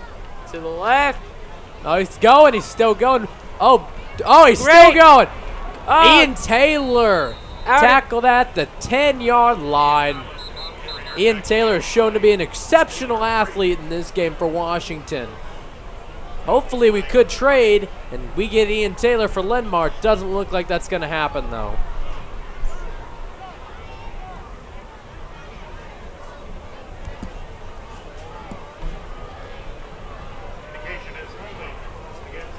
Looks like there's something going on in the field. Might be a timeout.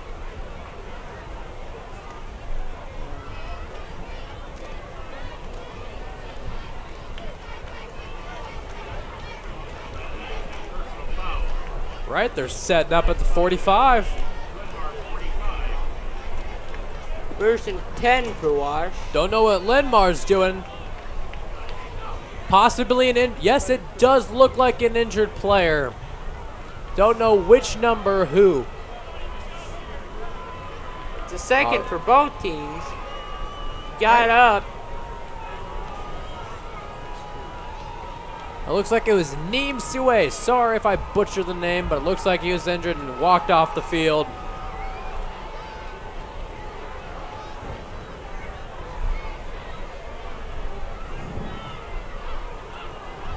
Right, Linn-Mar getting their play back into the play.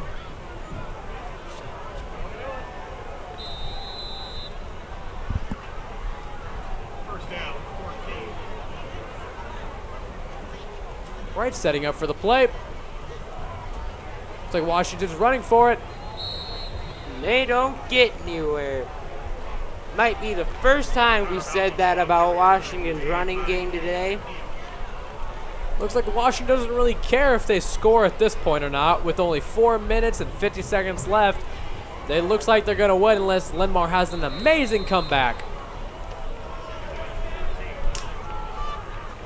As long as they keep getting these couple of yards running and don't try anything risky or stupid, they should be okay. Right, setting up for the play. Looks like they're going for the run. Ian Taylor down the middle. He's going hole. right. Looks like there's a flag on the field. He's still going, though. Still going, breaking those tackles down by the 17th or 18th. Looks like a flag on the ball carrier. That was a tremendous play by Ian Taylor with his running game, but looks like a flag got called on him. Indeed is on Washington. 4 minutes left. Make it 2nd and 13.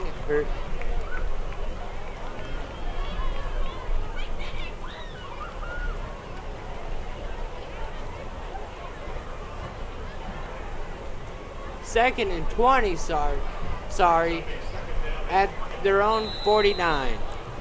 Looks like they lost 10 yards on that flag. Right, setting up. Washington going to be able to get this touchdown. It looks like they're going for a run for it with 33. He's still going. They're dragging him down, and he's still going for those extra yards.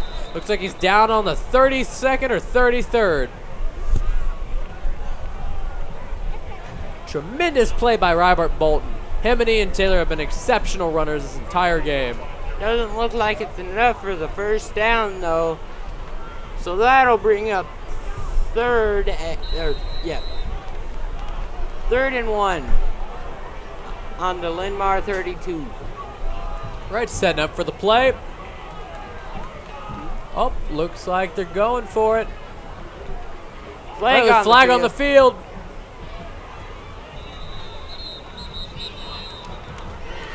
Right, looks like some of them are down, but they're getting back up. Gladly no injuries.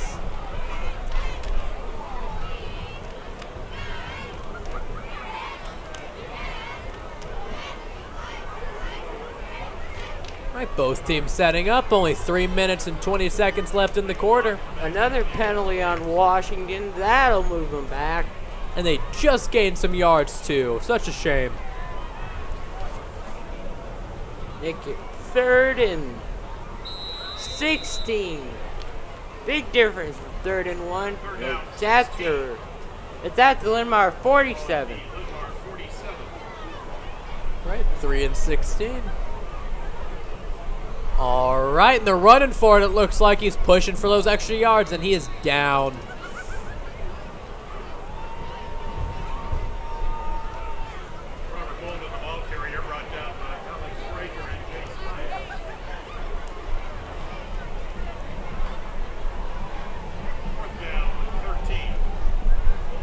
All right, looks like they're getting ready to set back up. Only 2 minutes and 40 seconds left in the game.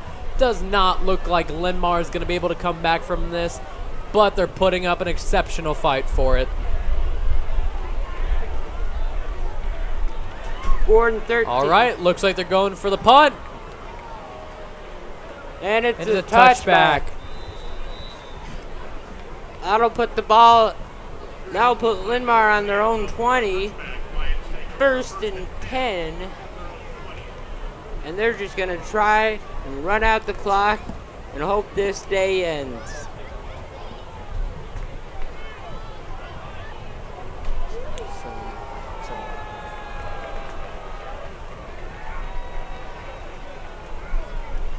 Alright, looks like Linn-Mar's deciding what to do. They only have a minute and 50 seconds with the clock running down.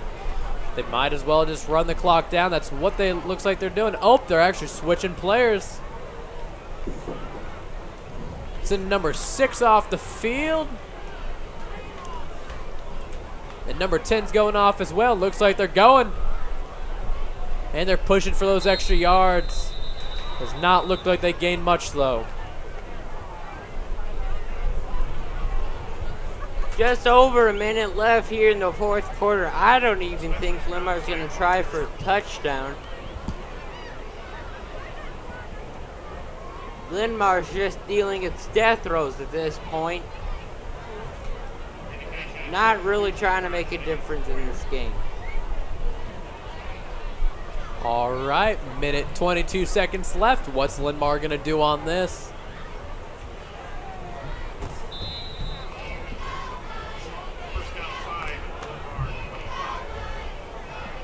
Right, Linn-Mar breaking up, setting up. First and 5, their own 25, a minute left. Right, looks like they're going for the run. And they're going, he's going. Oh, and he got tagged. Oh, he's actually still going. And he is down for the count at the 36. That'll move the chains for Linn-Mar, but that's little compensation for how they played today.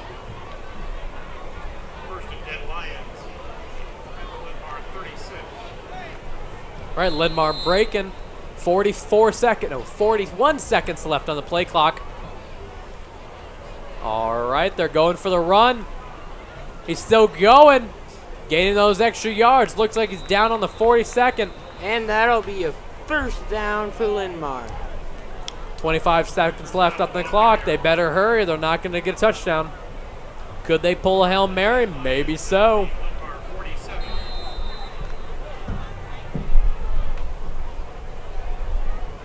This will most likely be the last play of the game. Right, looks like they're going for the run. A pass. Oh, looks like their QB got just taken down by Wash, and the game is over. Final score, Linn-Mar 6, Washington 41. Great game on Washington parts and Linn-Mar.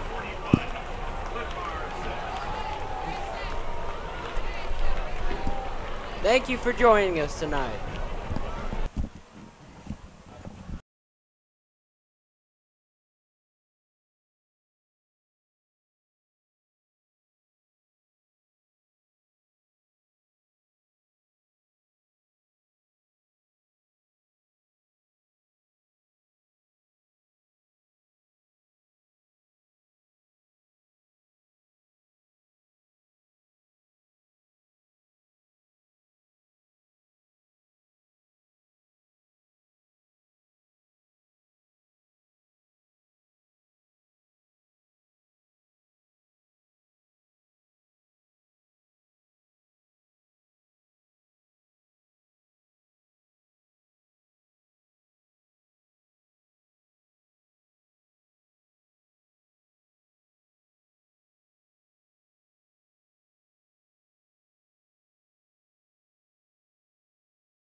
Seven 7,000 high school students drop out every school day. That's a line of desks more than 4 miles long. We can keep students in school. Visit boostup.org and take the first step.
Representatives from both teams are meeting with the officials for the coin toss.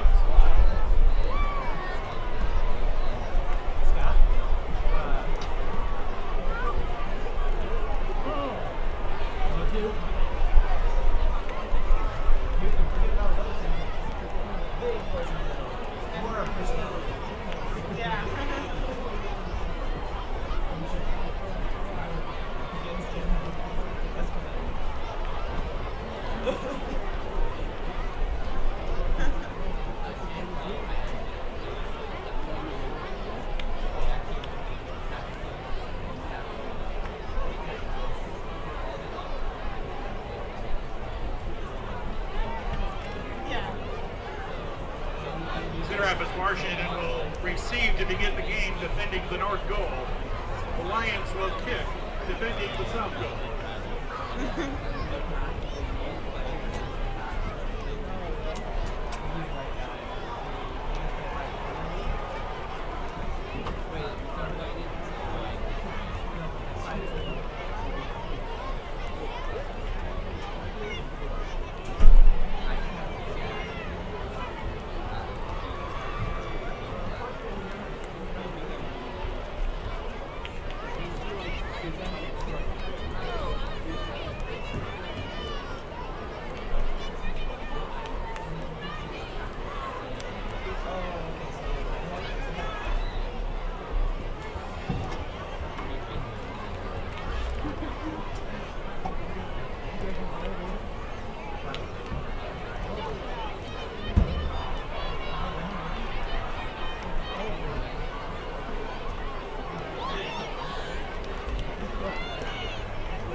Ladies and gentlemen, welcome to Linn-Mar Stadium, home of Lion football.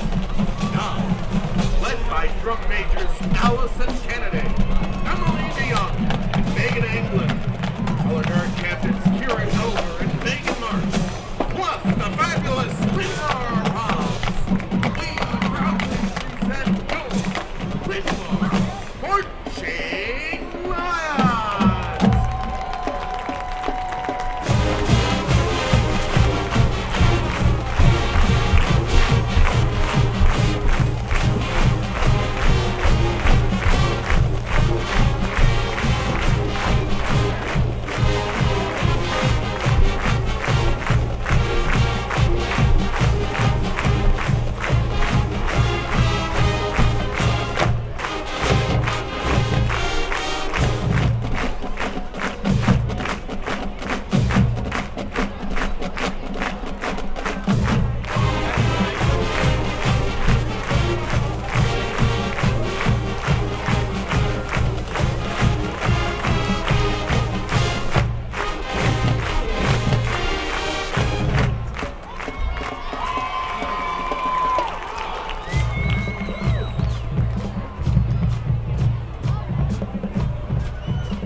baton of Linn-Mar Director of Bands, Mr. Steve Stickney.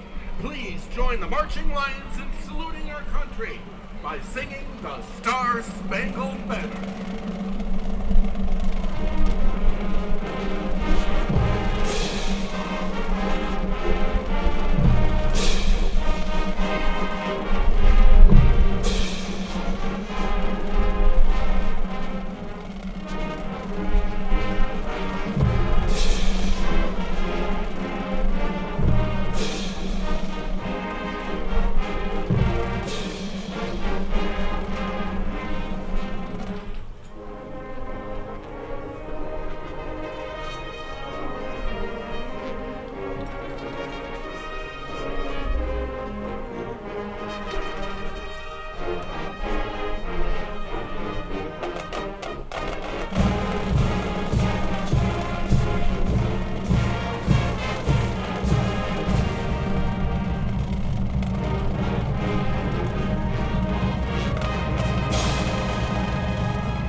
Good evening, sports fans. Thank you for joining us for another edition of LMTV Live Sports. Tonight we're happy to bring you a battle of epic proportions as third-ranked Washington Warriors meet the ninth-ranked Linn-Mar Lions in what should be a pretty even match, don't you think so, Michael? Yeah, if you look at these two teams, they're really just up and down the board. They're very evenly matched teams. You know, they have some quarterback trouble sometimes. They're both really heavily running-oriented. And they both, their defenses live and die on turnovers. So it's going to be really, it's really going to come down to which team can, apply their game plan the best. And who can make the big play at the end. Yeah. So looking at impact players for the Lions, of course, you got to start with number 11 quarterback Ryan Schmidt. Yeah, if you look at Ryan Schmidt, he's really putting together a really great year. Not just passing the ball, where he's been greatly improved this year, but really rushing the ball too. He has put together, I believe, 7 touchdowns, and obviously he only has 150 yards because a lot of those touchdowns are 1-yard sneaks. But he's a real force. He's the biggest guy in the field every play, which is strength for a quarterback. But you use what you can get. Yeah. He's done a really good job of taking care of the football. 0 interceptions, 0 fumbles. Yeah, it's definitely been this has been a very good team, Linn-Mar team at keeping hold of the football. I mean, sometimes they struggle moving the ball, but the one thing you haven't seen this team do a lot through the first 3 games is, give the ball away. Absolutely. Moving on, look at Perrion Scott. We started off with a pretty balanced running attack, but then Perrion Scott's kind of, especially last week, after 3 rushing touchdowns, really showed himself to be the premier back for the Lions. Yeah, Perrion Scott you can make the argument as the fastest running back in Iowa high school football right now. He runs the 100-meter dash. He's just a real speedster. You got Logan Benter back there too, and Schmidt. It was, like you said, it was 3-pronged. But last week, Perrion Scott really did what a lot of people were hoping he would do this whole year. He ran for, I believe, 150 or so yards, ran 3 touchdowns. He did most of that in the first quarter because Linn-Mar jumped up to a huge lead and took out their starters. Now moving over to Washington, you look at quarterback Reed Snitker. Overall quarterback rating 177. Yeah, Reed Snitker is interesting. He doesn't put any, as you see Linn-Mar take the field right now, he doesn't really put out any huge numbers, but what he does do is he gets the job done. Last year he was first all-conference quarterback. He's a solid quarterback. You see, he doesn't even have to play. He doesn't even have to play full games in most of his games because of just how effective Washington has been. But one of the things that makes Snicker's job so easy is, you know, what Tavion Patrick does in the backfield. Absolutely, running for over 300 yards this season, 2 touchdowns, longest touchdown of that being 70 yards. And I think for the Lions, preventing the big play is going to be key tonight. Yeah, it really is. That's something that Linn-Mar defense is really good at, and not only stopping the big play, but also forcing the big play. That's something that they have been very effective. They've forced 5 fumbles, 3 interceptions. They're really good about forcing turnovers, averaging close to 3 turnovers a game so far. Yeah, well, hopefully they can continue that trend. That's going to be pretty necessary against a top-notch opponent like Cedar Rapids Washington. Yeah, Cedar Rapids. I mean, this is the winner of this game. This is going to be the hardest game all season for both teams. I mean, the winner of this game has a very, very solid chance at, you know, running the table. Yeah, running the table. Which, you know, what's interesting about Linn-Mar Washington is the 2 times they played here in the stadium since it was built, they both were close games. Linn-Mar won the last one in triple overtime, and the first time they played here was a playoff game when Linn-Mar was, I believe, 10-0, and Washington came in and knocked them off and really ruined that perfect season where Lions really had title aspirations. A lot of expectations for that team. You know, we're seniors. This is the 5th time that these 2 teams have met. The tiebreaker match. Yeah. It's always exciting between these 2. Lots of passion, lots of energy. It'll be fun. Yeah, it should be a good game to watch. I mean, it's not very often you see 2 top 10 teams match up, so it's going to be very interesting. I mean, Washington, I believe, is ranked 2nd, so it's going to be a very interesting matchup. Absolutely. All right, Linn-Mar runs out on the field to kick off. That's going to be Andrew Gassman, who has not attempted a field goal yet this year. I believe it's Andrew Gassman. I believe it is Sean Zimmerman, actually. Oh, excuse me.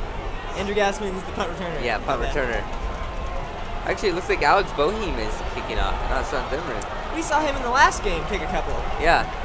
You think they might be doing a little bit of a kind of a dual kicker type of thing. I mean, I know Sean Zimmerman has been the punter through the first 2 matchups. So. All right.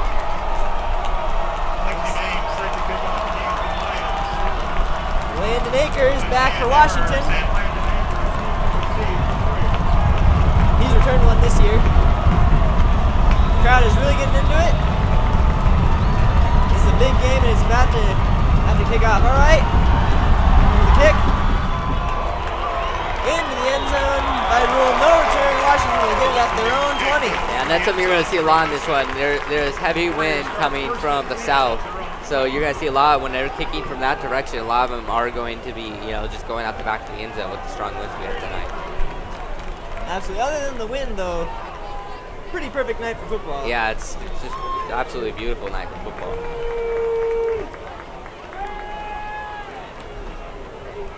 A lot better than last time we were here, where it was, you know, threat of rain the whole night. So it's cold, windy, but night should be good. All right. Snicker under center, 1 man in the backfield. Lateral to the far side, runs for a gain of about 8. That was Johnny Dobbs on the carry. And, you know, the one thing we have heard a lot about this Washington team is they don't really surprise you. They run pretty consistent plays, and they really go to a couple of them pretty consistently. So, you know, it's basically they're just saying, this is what we're running, you know. Can you stop us? Yeah, they're challenging you to stop. After a good start, it's 2nd down and 3. All right, stack set to the near side. Snicker under center, 1 man in the backfield with him. Hands off.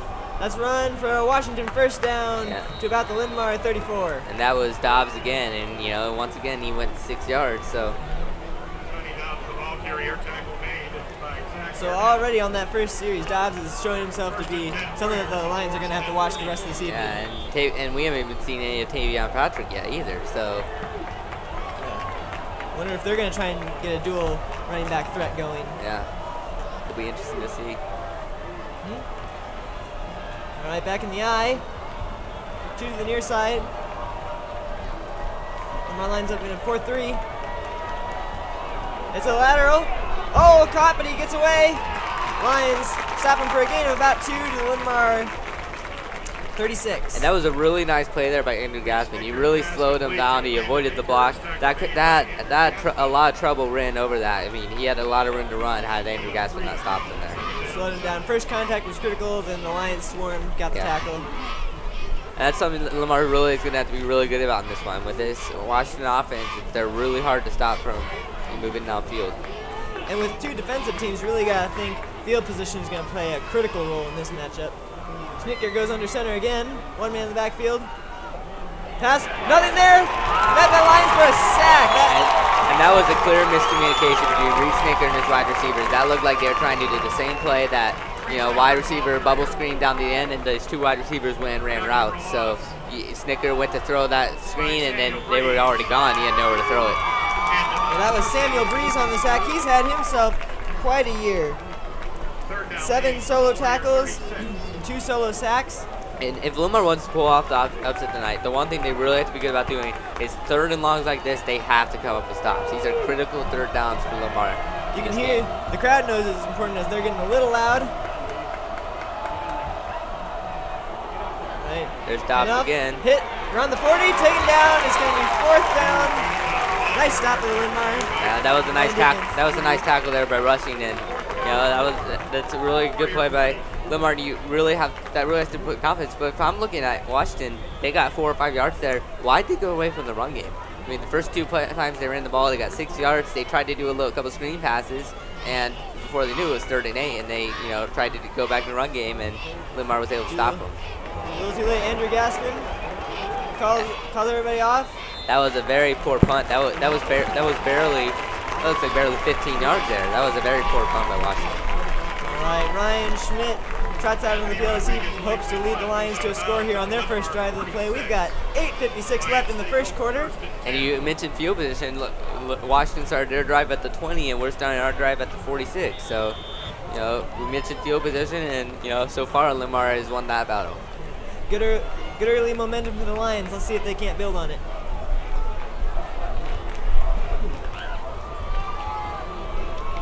All right, Ryan Schmidt back in the eye. Perrion Scott in the backfield with him. 3 to the near side. Hand off to Perry. Nope. Fake. Throw. Open. Oh!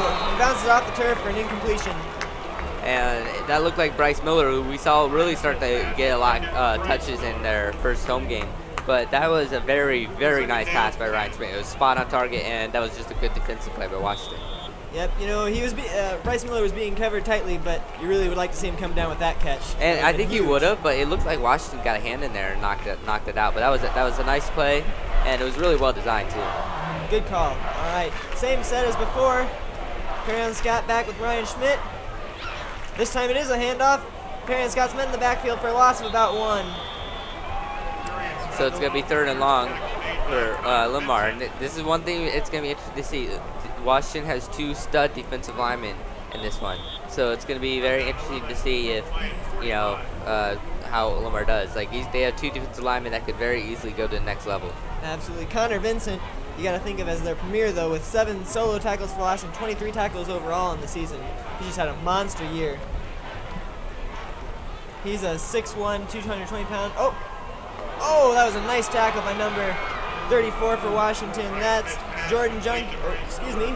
that is Johnny Dobbs.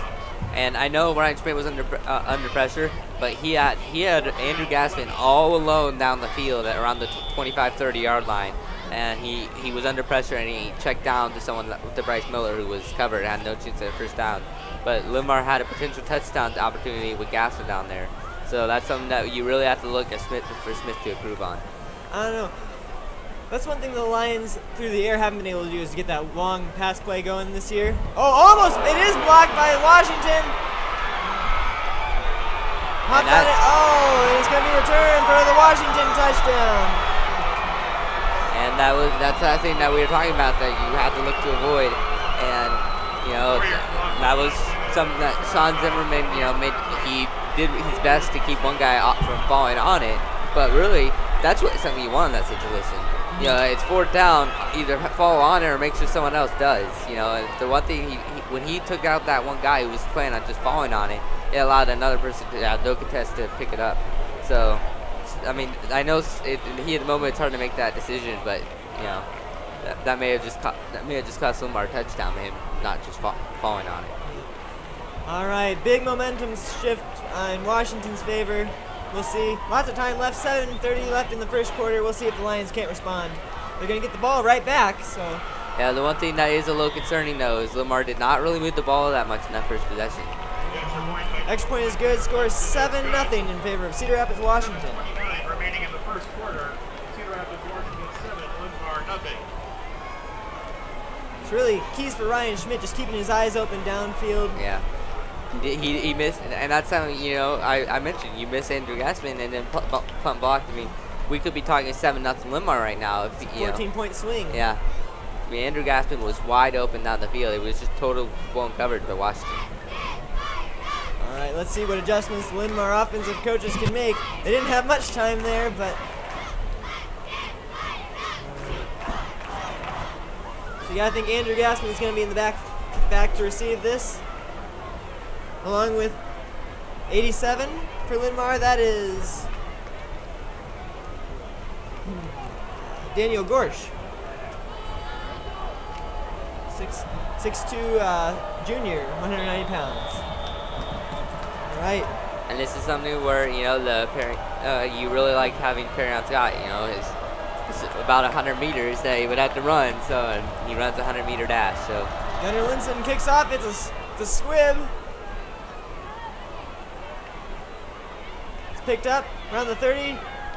Nice coverage by Washington. Takes to about the Linn-Mar 32-yard line. Yeah, and that was Austin McCullough on the return. And you have to think that might have been to avoid Terrence Scott. You know, he could run down that field in probably, you know, 10, 11, 12 seconds. You let him run straight. So Terrence Scott is very fast. So you have to wonder if that was part of the idea behind squibbing it there.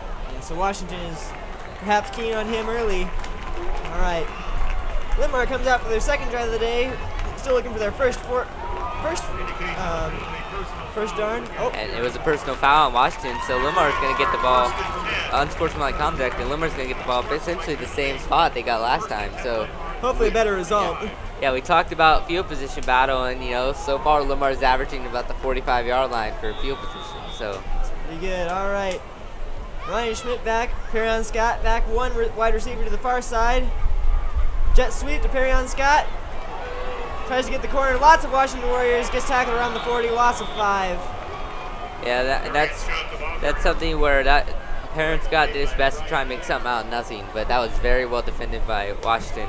And you have to think that with their defensive strategy right now is put 7, 8 in the box, and you know it's like they're challenging Smith and throwing on him. You know they're taking the mentality that we're not going to let you run all over us. We're going to make you do something that you don't want to. Right, we're going to make you step outside of your comfort zone. We'll see if Schmidt can do that. Second down and 15, 6 minutes and 45 seconds left in the first quarter. All right. Linn-Mar breaks the huddle. 3 wide receivers to the far side, 1 on the near side. Schmidt back with Perry Scott. It's a play action. Wide open over the middle. That's Linn-Mar first down all the way to the Washington 26. That's Daniel Gorsuch. We saw him on the kick return, and you know, and that was a play we saw earlier. That was to Bryce Miller, and Bryce Miller wasn't able to hold on, but same type of play, and this time they were able to convert. So it's first down, and finally Linn-Mar has some momentum going for him. Good job of avoiding the third down and long play. Yeah, that's never a position you really want to be in. Good job of execution. We got a stacked receiver set. 3 receivers clumped to the far side. All right. Oh, fumble snap. And he just sits on it. That's going to be a sack, loss of about 5 on the play. Well, you know, that's where they were about, you know, 45 seconds ago, so we'll see how it goes. It worked for him last time. Yeah. All right. We've got just under 6 minutes left in the first quarter. Washington is up 7-0. But Linn-Mar driving, they've got a second down and 16. And it looks like Bryce Miller and Daniel Gorsuch, you see this with Forsyth's offense a lot. He has 3 wide receivers that are always on the field and 2 wide receivers that alternate to bring plays into the huddle. It looks like Bryce Miller, and Daniel Washington brings some extra guys. Schmidt rolled to his right, found an open man for a gain of about 8 on the play. It's Garrett Evans. And, you know, while Linn-Mar is passing well, this is definitely not involved in Forsyth's game plan. He's definitely improvising, because Forsyth, what he wants to do is he just wants to run the ball. And that's all he really wants to do. And that's all they've had to do the last couple weeks, but yeah, much different opponent. Washington is definitely a different opponent, and not only that, they're really putting A in the box. They're forcing Linn-Mar to throw on him. They looked like 2 extra guys there on the blitz there, but Linn-Mar, nice job picking it up, makes it 3rd down and manageable. All right, clump receiver set to the near side. Ryan Schmidt rolls to his left, throws, has man open, oh, dropped! Just couldn't quite get it to Bryce Miller. It was a decent throw, but it was just slightly out of reach. But it was a nice idea, and had he been able to get that just a couple yards farther, that could have been a touchdown there for Linn-Mar. All right, well, you gotta like what you're seeing as far as your opportunities for Linn-Mar. You're just hoping to execute a little better. And this is the Lexi Boehm who is going to be kicking the field goal. It's the first field goal attempt for Linn-Mar this entire season. Haven't really needed to take field goals. I suppose. All right. It looked like it was almost blocked. But it's good! 41-yarder there for Boehm. He's got quite the leg on him. Yeah. And it looked like he had another 5, 6, 7 yards left on that kick, and he's just a junior, so definitely a bright future for him. And it definitely helped using the wind there. That's true. Going towards the north end. And that definitely had to contribute to Forsyth's decision to decide to go for it there. All right, Linn-Mar is able to respond, putting up a field goal in response to the blocked punt return for a touchdown for the Washington Warriors. We've got 4 minutes, 44 seconds left in the first quarter. Sean Zimmerman coming out to kick it, or do you think it's going to be the junior again? I'm not sure. It's an interesting choice. I feel what they're doing is they're going to have Sean Zimmerman punt and have Boehm kick, because Boehm does seem to have the better leg. Looks like Boehm is trotting back out there. And you see this a lot. I think Zimmerman might also be the short distance kicker, and defensive, extra points or really short field goals, it might be Zimmerman. But for long range, I think they're going to go with Boehm. Yep. Boehm back to kick. It's worth mentioning that on his last kick, Boehm did kick it out the back of the end zone. So we'll see. That'd be nice. Give no opportunity for the return. It looks plenty long. It's going to be caught in the end zone. Washington will get it at their 20. And that's Washington has Landon Akers, who's already returned 1 kick for a touchdown. So not giving them the opportunity to do that. You just keep it managed, keep the game winnable, not letting anything get away from you. That's and important. The one thing Linn-Mar has to do is not to be too overly confident coming into this one. I mean, that's one thing that I think a lot of the coaches were slightly worried about after that, just whomping they put on Clinton last week. Lions come in with their 5-3. Stuff the run. It's going to be a loss of about a half a yard. And that one, a lot of people try and blame that blocking, but that was on Reed Snicker. Linn-Mar timed that snap perfectly. So that was something that obviously Linn-Mar has Snicker figured out a little bit early in this one, because that was timed very well by the Linn-Mar defense. Absolutely. We'll see if he doesn't throw in a few false counts there, try and draw some people off sides later on. Something to watch. All right, Washington, 2nd down and 10. It looks like I think it looks like it is Patrick there in the backfield now.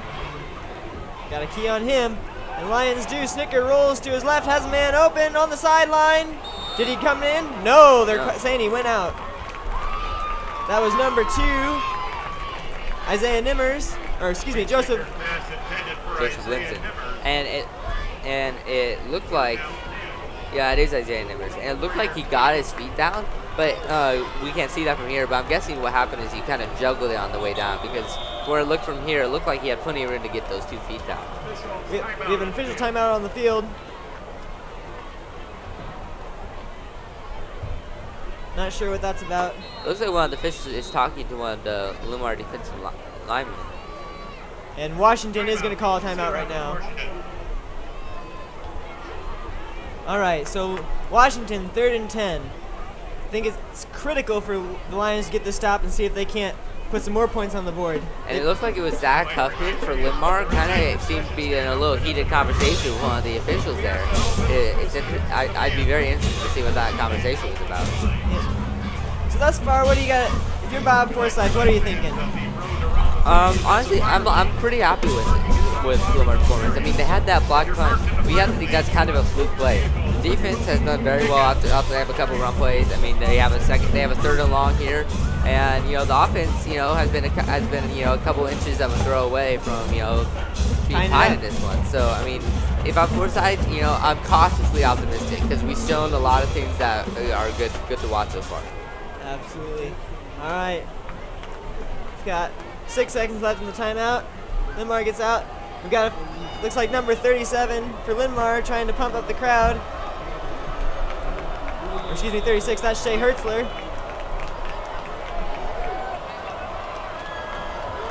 All right, Sinker, spread. 2 on each side, 1 in the man in the backfield, rolls to his right. He's met as he throws, but has a man open, and it's caught right around the Washington 47. Yeah, he stepped out with about his 3rd step, but that was a nice play. And Snicker really took a hit as he threw that ball. Man, great catch though. Great show of athleticism. It was a nice throw too. You know what? As a defensive player, you look at that and say, "There's not much you could have done if they're going to complete that all night." The one thing you would like to see our defensive backs is, you want to pay attention to the quarterback. But, stop. I feel they're turning around a little too early on these defensive throws. All right, Snicker hands off, but stuffed by the Lions, gain of 3 to the 50-yard line. And I believe that was Tavion Patrick, who we didn't really see there in that first possession, but Linn-Mar definitely seems to be getting a solid dose of him now. Yeah. Interesting enough, he's not the back that's gotten the most carries, but by far he's gotten the most yards. On only 30 carries, he's carried for 313 yards. But also Johnny Dobbs, who we've seen several times, has carried 35 times for 166 yards this season. So we've already seen him run quite well this evening. 3 minutes to go. Oh, looks like a bubbled snap. Linn-Mar. They're jumping. Some coaches are excited. Forsyth's jumping at the 50-yard line. We'll have to see what they do. See what the refs call. It looks like it is going to be Washington ball, but Forsyth was very excited about that for a second. I would be. All right. Ooh, very close there for Washington. All right, sets up another critical 3rd down. See if the Lions can't get a stop. It's 3rd down and 9. After pushing him back into Washington territory. Washington definitely caught a break, but I have to say we're even because Linn-Mar also had one of those home snaps. So. All right. Linn-Mar set up in the 5-3. 1 man deep. Sinker rolls to his left. That's going to fall incomplete. 4th down, Washington. 2 minutes, 23 seconds left to go in the quarter. That was a very forward play by Snicker. He had a guy open right around the 1st down marker, and he just was off target. And he was throwing. One thing that should be mentioned, he was throwing against his body, and he did have some pressure on him. So. Yeah. Reed Snicker only throwing 53.6% completion rate this year. As Washington sets up to punt. Yeah, Washington's last punt was only about a 15-yard punt, so it'll be interesting to see what they do on this one. It's a little better. Perrion Scott calls for the fair catch, or excuse me, that was not Perrion Scott. Andrew Gasper on that one. Man, they keep switching on me.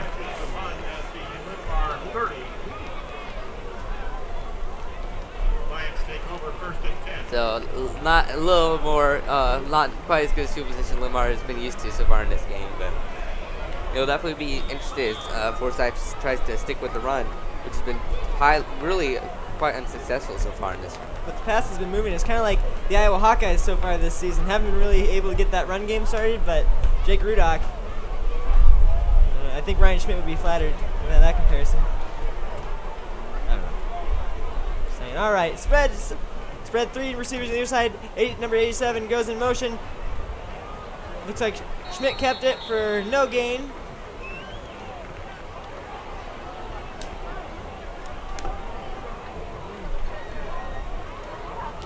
Ryan Schmidt, the ball carrier, tackled by. All right, it's going to be 2nd down and 10. No gain, 2nd down, 10. All right, we've got just under 2 minutes remaining in the quarter. Washington 7, Linn-Mar 3. All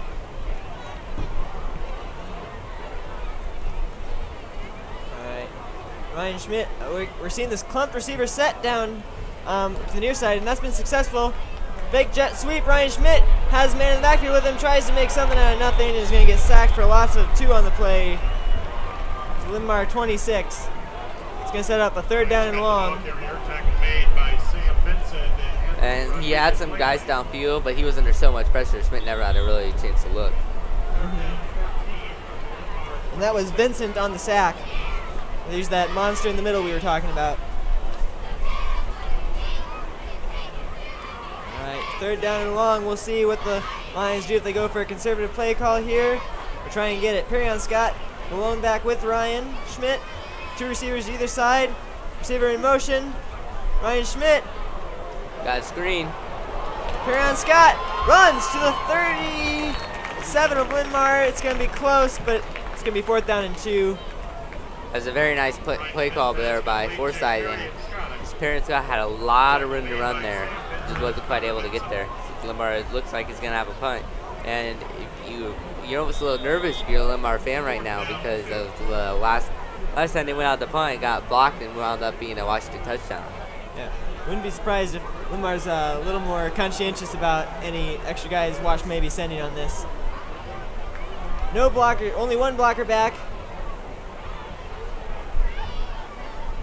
Nobody comes this time though. Gets off safely. Oh, mishandled, but caught around the 20, taken to the 25. Very nicely covered by the Lions. And, it's, again, we're looking at this position battle, and so far Washington has not wound up a very good field position. And Linn-Mar, I feel, has done a very good job on the defensive side of the ball at stopping this very productive Washington offense in the first 2 games. And, it's, again, I believe that was the end of the first quarter. And, Linn-Mar is really hung up. Outside of that, punt block, I feel Linn-Mar has really outplayed Washington this first quarter game. If you're Bob Forsyth, you got to be happy with what you're seeing. Just trying better execution on both sides of the ball. Bringing 100% intensity 100% of the time. The one thing you would like to see a little bit is, they had that fumbled snap. When Linn-Mar fumbled the snap, it was in shotgun, so Myers may had a few seconds to have to himself to pick up that ball. But when you fumble the ball when you're under center, that's anybody's fault. It can go any way, shape, or form. And if you're Rob Forsyth, you really would like to see your defense come up with that football. Yeah, that ball can change possession 5 times before a referee gets to see who actually has it. Yeah, it's definitely something. I feel like it looked like Forsyth was talking to the ref about that. So. All right. Linn-Mar sousaphone section in their first quarter ritual plays "Hey Baby" to get the crowd into it a little bit.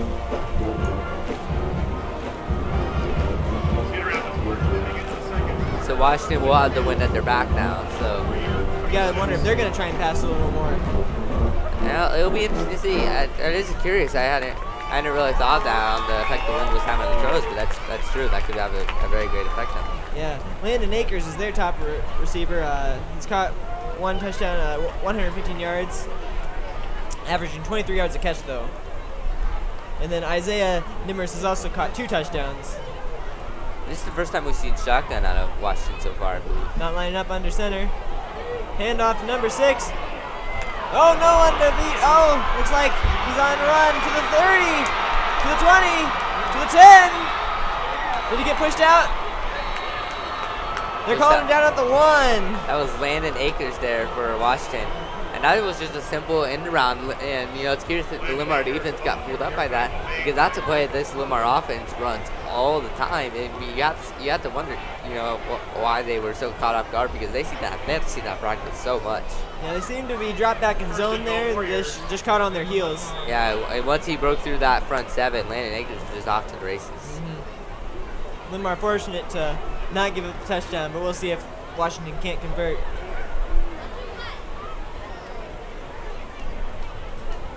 Now with Linn-Mar making that field goal, this is actually really big. Keeping them out of the end zone would be very productive for the Linn-Mar. Would be really of a win. Goal line set. Oh, looks like a touchdown, but there's a flag on the play. False start on Washington. We're going to replay first down. I believe that might be illegal formation because it was an after the play thing. So now Linn-Mar definitely has a better shot at keeping them out of the end zone. Brings up first and goal on the Linn-Mar 6. right, 1st and goal from the 6.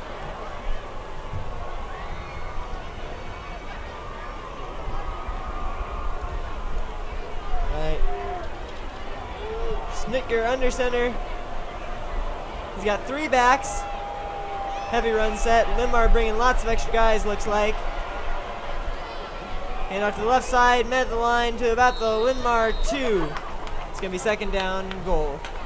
It looked like it was Dobbs there on the carry, and you know that's just something that I feel Linn-Mar's gonna have a lot of trouble stopping.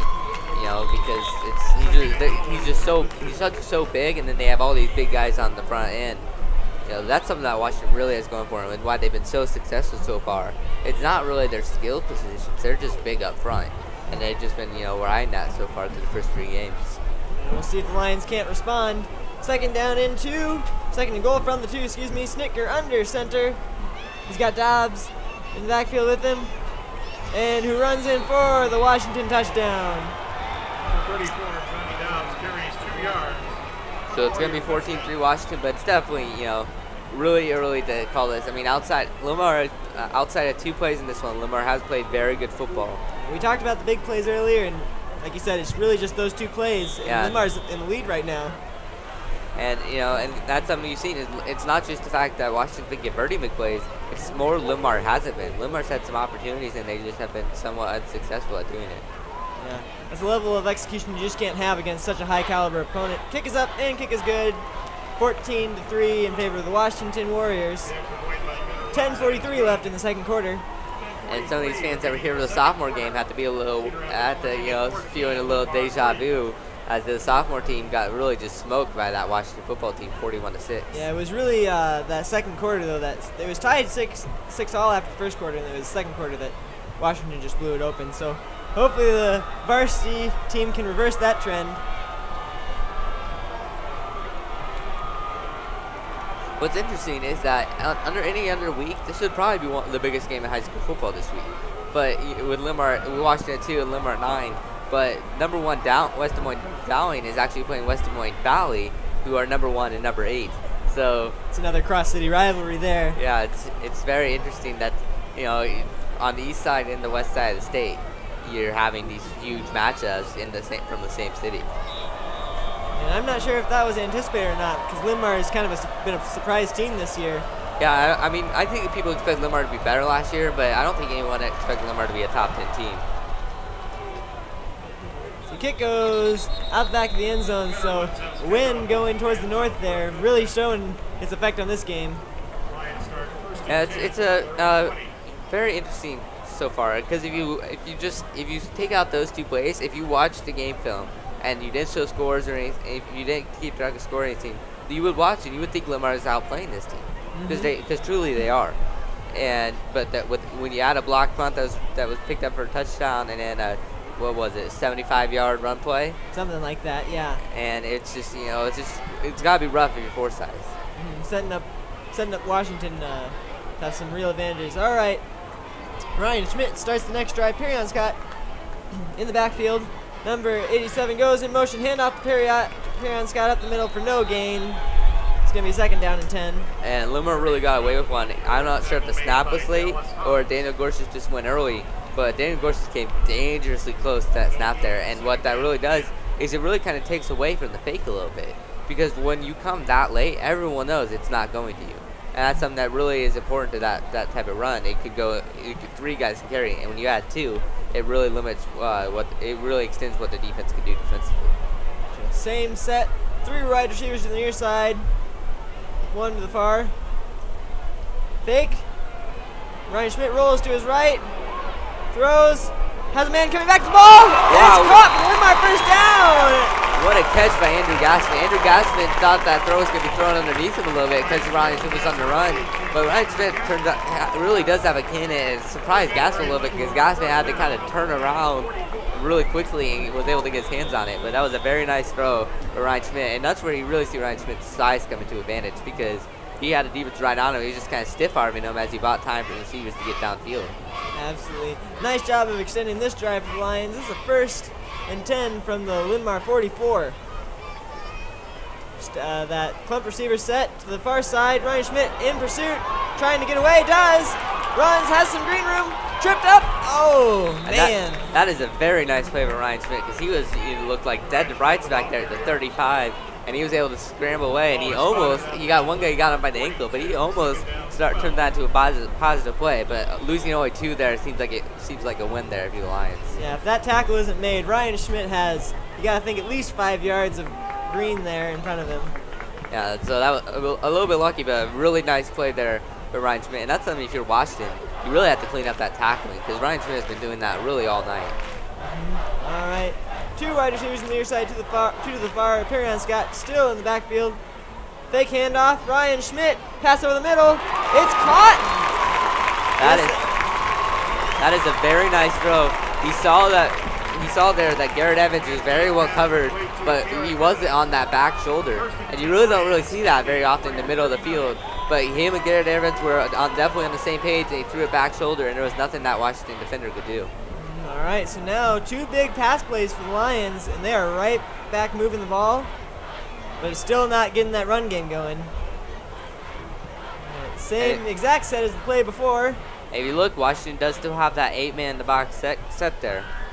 Perrion Scott on the jet sweep. It's a fumble snap. Oh, and Washington recovers. No, it looked like Perrion Scott almost might have gotten it back on that fumble. It's going to be interesting to see. That wasn't a great pitch there by Ryan Schmidt. And it is Washington's ball at the 50. Perrion Scott had a chance to get back because it looked like the guy that initially fell on it wound up behind him. And Scott had it there right in his breadbasket. And unfortunately, Scott wasn't able to get it. I don't know. We talked about ball exchanging hands. Forsyth talking to the side judge there. Wonder if that's what he was talking about. It looked like Forsyth was talking to Schmidt because that was not a great pitch there by Schmidt, and that really kind of stopped the Linn-Mar drive that was being very productive so far. All right, well, Linn-Mar, after moving the ball very well, turns it over at midfield with 8 minutes and 22 seconds left in the second quarter. Washington up 14-3. And that right there could turn out to be really big because if Washington's able to drive this down and score a touchdown, now not only is all the momentum, but it's actually kind of very hard for Linn-Mar to come back into this one. All right, jet sweep here to number 20. Escaped several tackles. Yeah, that was Tavion Patrick, and that's some of that explosiveness we've heard about with Patrick, and he almost broke that one wide open there for a huge run. Yeah, Linn-Mar's really got to start containing if they want to keep this game close going into half. One thing that is positive is the offense seems to have had some success moving the ball through the air, which is something that we've obviously been concerned about through the first 3 games. We've been so reliant on the run game, we haven't really had a ton of success in the air, and so far we have seen that. Ryan Smith has made a few good throws. All right, handoff to Dobbs again, up the middle, no one there, to the 20, 10, Washington touchdown. That's Tavion Patrick. That is the same type of explosiveness we've heard about, and he got outside that front 7, he was just gone, and that was that's something you can't have. When you load the box like that, your expectation is you're going to stop him early, and if you don't, it's just off to the races. You're toast. All right.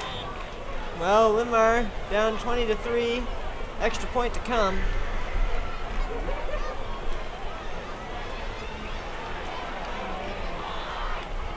Gunther Linsen had only missed 1 point after attempt. This one's good.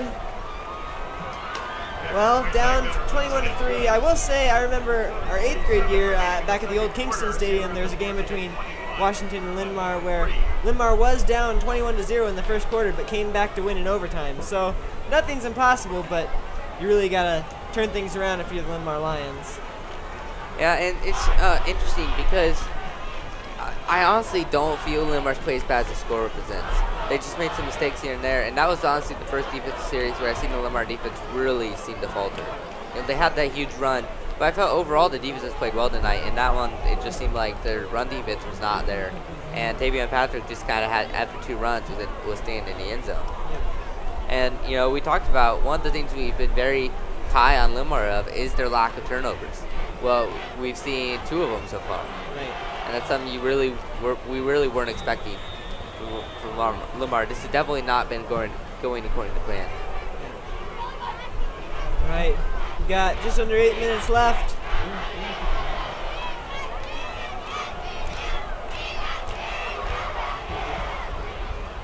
Kick is up. It's into the end zone. I would say it went through, but it kind of hit the field goal post there.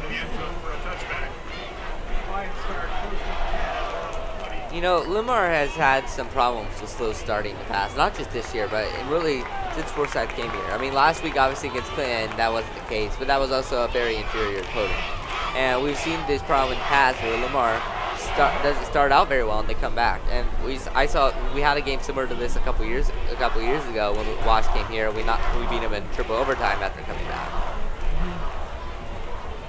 All right, Ryan Schmidt, 2 men back there with him. Looks like both Benter and Perrion Scott. Number 87 in motion, hands out to Perrion, runs into his own blocker, but still gains about 5 yards. That's something that, you know, I feel Forsyth did more of. You know, we've seen, you know, mostly when we run it, it's just been him and Perry and Scott in the backfield. Occasionally we throw a wide receiver. And that one is something that makes the defense just very hard to cover. There was 4 players there with Benter, Scott, Schmidt, and then it looked like it was Daniel Gorsuch coming from the wide receiver. So there's 4 people that could carry that ball, and that can really confuse the defense when you throw that many potential options at you. Plus, you have to consider passing the ball, too. Yep, and look at this. They come back into the exact same set. 87 goes in motion again. Similar play, Perrion Scott up the middle for a nice gain of 4. It's going to be 3rd down and short. What you have to really love about that play is you can run that same play 4 times and run a different play 4 times. That's what's so beautiful about those type of plays. You can run the same play and not run the same play. That read option can really be a nice tool for the Lions if they use it correctly. All right, 3rd down and 2. This is critical. You feel like you almost need a score here if you're the Lions just to get some momentum back. Not even need a score. Just you need to prove you can move the ball. This is just for some momentum. Ryan Schmidt on the keeper. Nice gain to Linn-Mar, 36. And you know who Ryan Schmidt almost reminds me a little bit of is, you know, almost like a Ben Roethlisberger type. You know, when he is passing it, he kind of just tries to throw off potential rushers. And when he's running the ball, he's just kind of bouncing off defenders. He's almost like a human pinball. He's just so big. Yeah, they've he's got just a similar bouncing build. off. Exactly. And Ryan Schmidt is the center for the basketball team. So. Yes, he is. All right. 6'5" senior comes back out. Now it's only Benter in the backfield. Man in motion. Handoff. Oh, trick play! Caught to the 40. That is a very nice play. That was Andrew Gassman to Garrett Evans there. And that is something we have seen Forsyth do a lot in the past 7 or 8 years since he's been here. And what he has done best in his time here at Linn-Mar is not being afraid to pull out the trick plays early and often. And that's a little deeper in that playbook. Yeah, and he's not afraid to do that, especially when the situation calls for it. And this is a situation where it definitely calls for it. Down 21-3, you know, we're in the second half of the second quarter, so you really want a touchdown here to start to get some of that momentum back that you lost. Now we see that heavy run package. 87 comes in motion, handoff to Perrion Scott. Looks like that one went to Benter again, and that Varsity defense was back. And you know, I'm just waiting for him to run that huge run set again and not run it. You know, that's something that there's 5 or 6 options you can do there, and it's just, you know, it's a very interesting play set, and we haven't really seen that before a lot. You see the running back, the quarterback, and the receiver a lot with Forsyth, but we've never really seen the, you know, 2 running backs, the quarterback, the wide receiver. Apparently with Gassman, we have a wide receiver who can throw it. That was a very nice throw by Gassman. Well, he actually played quarterback in middle school. This is true. All right, Ryan Schmidt rolls to his left side, doesn't see anything he likes. Met with lots of Warriors, struggles, looks like he's gonna be. Almost I lost the ball there for a second. It's just a sack and set up a 3rd down and a mile. And you know, Schmidt has done a good job in this one, but that might have been his worst place he's done all night. When there's no one open down the field, you have to be willing to throw the ball away. And Schmidt just kept looking downfield, kept trying to buy more time. And at a certain point, you just have to realize that you aren't going to be able to buy more time. You have to be able to get rid of the football, and that's something Schmidt was unable to do there. Well, you're kicking into the wind, or against the wind, excuse me. So you're not really looking at trying to get in field goal range here. Honestly, it's almost, if you can get some 10 or 15 yards here, it's practically 4-down territory. Screen pass back, intended for number 34, Jordan Junkins, but falls on the turf. And that's a shame because he had some room to run there. Yeah, Ryan Schmidt, that's not really his fault. He had a bunch of defenders, and he didn't really get into a complete throw there, and it just kind of wasn't able to get it out there. That's a really tough play to do. When you do that, you know, roll screen, you're really not only throwing against your body, you know you're gonna have defenders chasing you, so you really have to rush the throw. And it's just not a very easy play to make. All right, Linn-Mar back to punt. Oh, muff snap, almost blocked again. Washington to the 30, to the 20, to the 10, touchdown. And it looks like Zimmerman is really hurt. Yeah. And Washington. Linn-Mar coach is not happy. I think they wanted a interference call. They weren't running into the kicker because that was not blocked. He went straight for Ryan. He went straight for Zimmerman. He was not going for the ball at all, which is definitely something he's complaining about because that was malicious. It was a very, very dirty play by Cedar Rapids, Washington. And Forsyth is letting the referees know that, or his opinion right now. That is that is not a good play. It is unfair to Zimmerman. What you are not going for a tackle, even if he's just picking up the ball, you are not allowed to go for the tackle. You go for the ball on a punter. And that is a very dirty play, and that really should have been roughing the kicker there. Should have been first down Linn-Mar, but instead it results in a touchdown for Cedar Rapids, Washington. And that is just a very unfortunate play, and I feel the rest, were a little surprised there because it is close. Zimmerman that just regained control of the ball, but when he went for the tackle, he didn't block it. He never got his hand on the football, which means that means Zimmerman completed the punt, which is you can't tackle. If you complete the punt, you cannot tackle the punt. All right. Refs didn't see it the same way we did, and I suppose theirs is the opinion that matters. So now, if you're Linn-Mar, you kind of feel victimized. I'm not sure if you can use that as motivation. It's rough. Washington's definitely had some good luck. With the punt blocks. There was a fumbled snap there by Zimmerman, but he got the punt off, and it's been some bad luck for Linn-Mar. But at this point, you've dug yourself a really huge hole, and if you're a Schmidt, you really have to get touchdown here to just get yourself back into this game because Linn-Mar has not played for football. They just made some big mistakes. Right. So right now you're looking at if you can get a touchdown, you make it a 3-score game before half, and that's manageable. It's going to be really hard, but you can do it. And if you're Washington, I'm not sure this game could have gone much better for you. Yeah, 2 punt block returns for touchdowns are definitely not, the worst way to start a football game. Remember, if Linn-Mar can score here, they do get the ball to start the second half.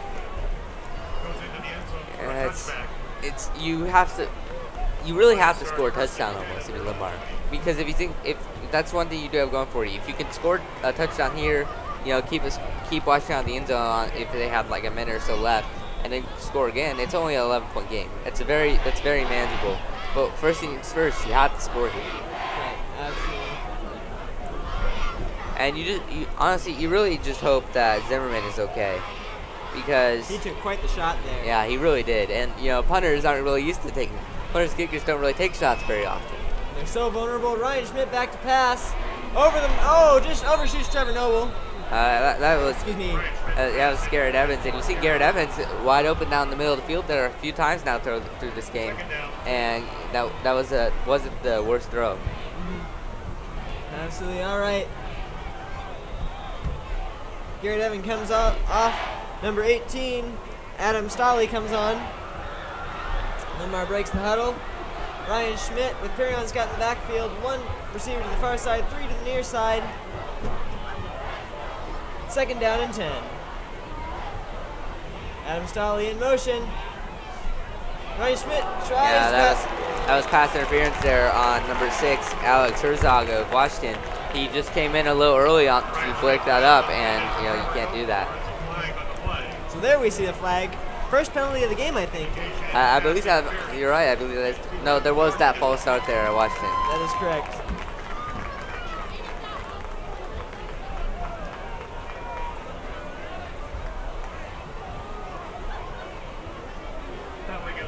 So I believe, yes, there's exactly 4 minutes left.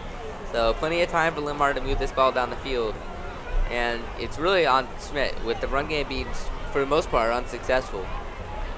All right, Schmidt rolls to his right side, has been in his face, had a man open, but falls to the turf incomplete. That was number 87, Adam Stolley.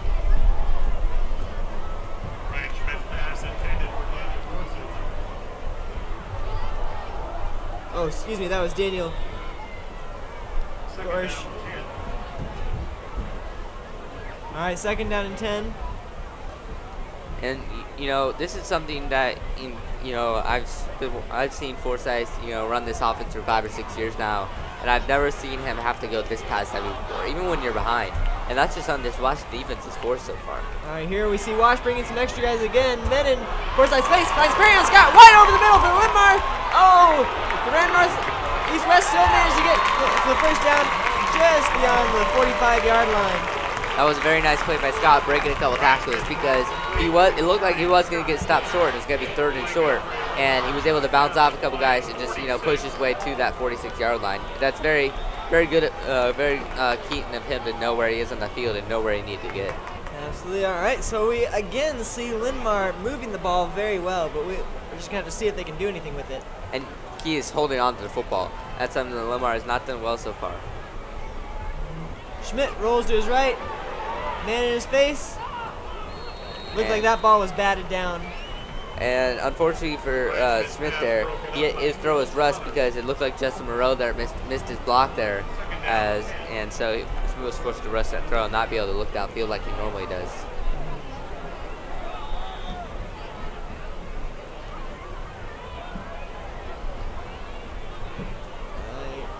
Number 2, Garrett Evans running onto the field right now for the Lions.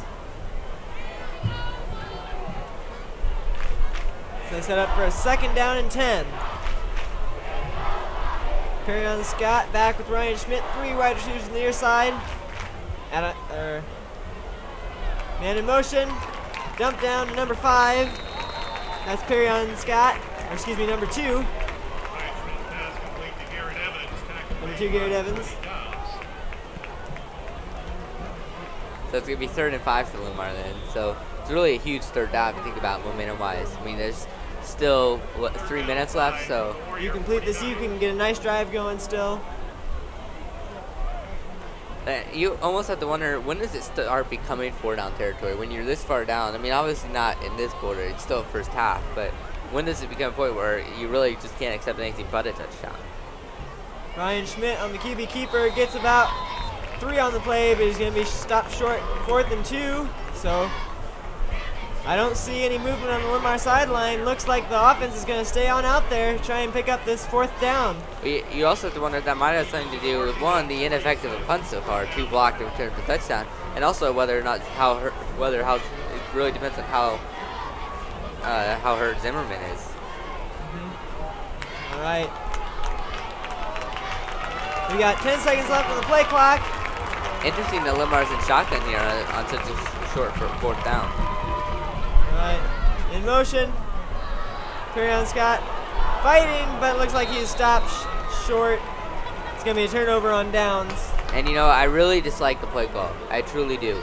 Because honestly, when you have a guy like Schmidt, he's so big and he's going to be arguably the biggest guy in the field every down. Anything when you go to a play that really has not worked the entire game, it's a very interesting play call choice. From my perspective, that Forsyth made there. You really like to see like a dump down. And not only that, with Forsyth's size, with Schmidt's size, he could really just fall forward, and he's got a first down on when it's that short. All right, Sneaker under center. Linn-Mar bringing lots of extra guys. There's a flag. That's going to be encroachment on the Lions. Yeah, they were trying to time it there, and they just unfortunately came early. So we mentioned earlier, Snicker throwing in a false count. And trying to get people to jump off sides, and that's exactly what he did there. And I'm not sure if I totally hate the idea of Linn-Mar trying to time these snaps, because with their huge size up front, you really need the advantage if you're the Lions. The one thing you really need is with 2 minutes left, you really need to get washed down the end zone. That's something you really can't have right here. Absolutely. Really, you want to hold him outside the 32. Lots of men in the backfield. Oh, overthrown. Number 4, Trevor Noble, was close to that one. Yeah, that was very nice coverage there downfield for Linn-Mar. And it's very good sign that they're doing that, because they're holding up well in the backside, because they're really putting 7, 8 men in the box just to stop that really good run game that Washington has going for them.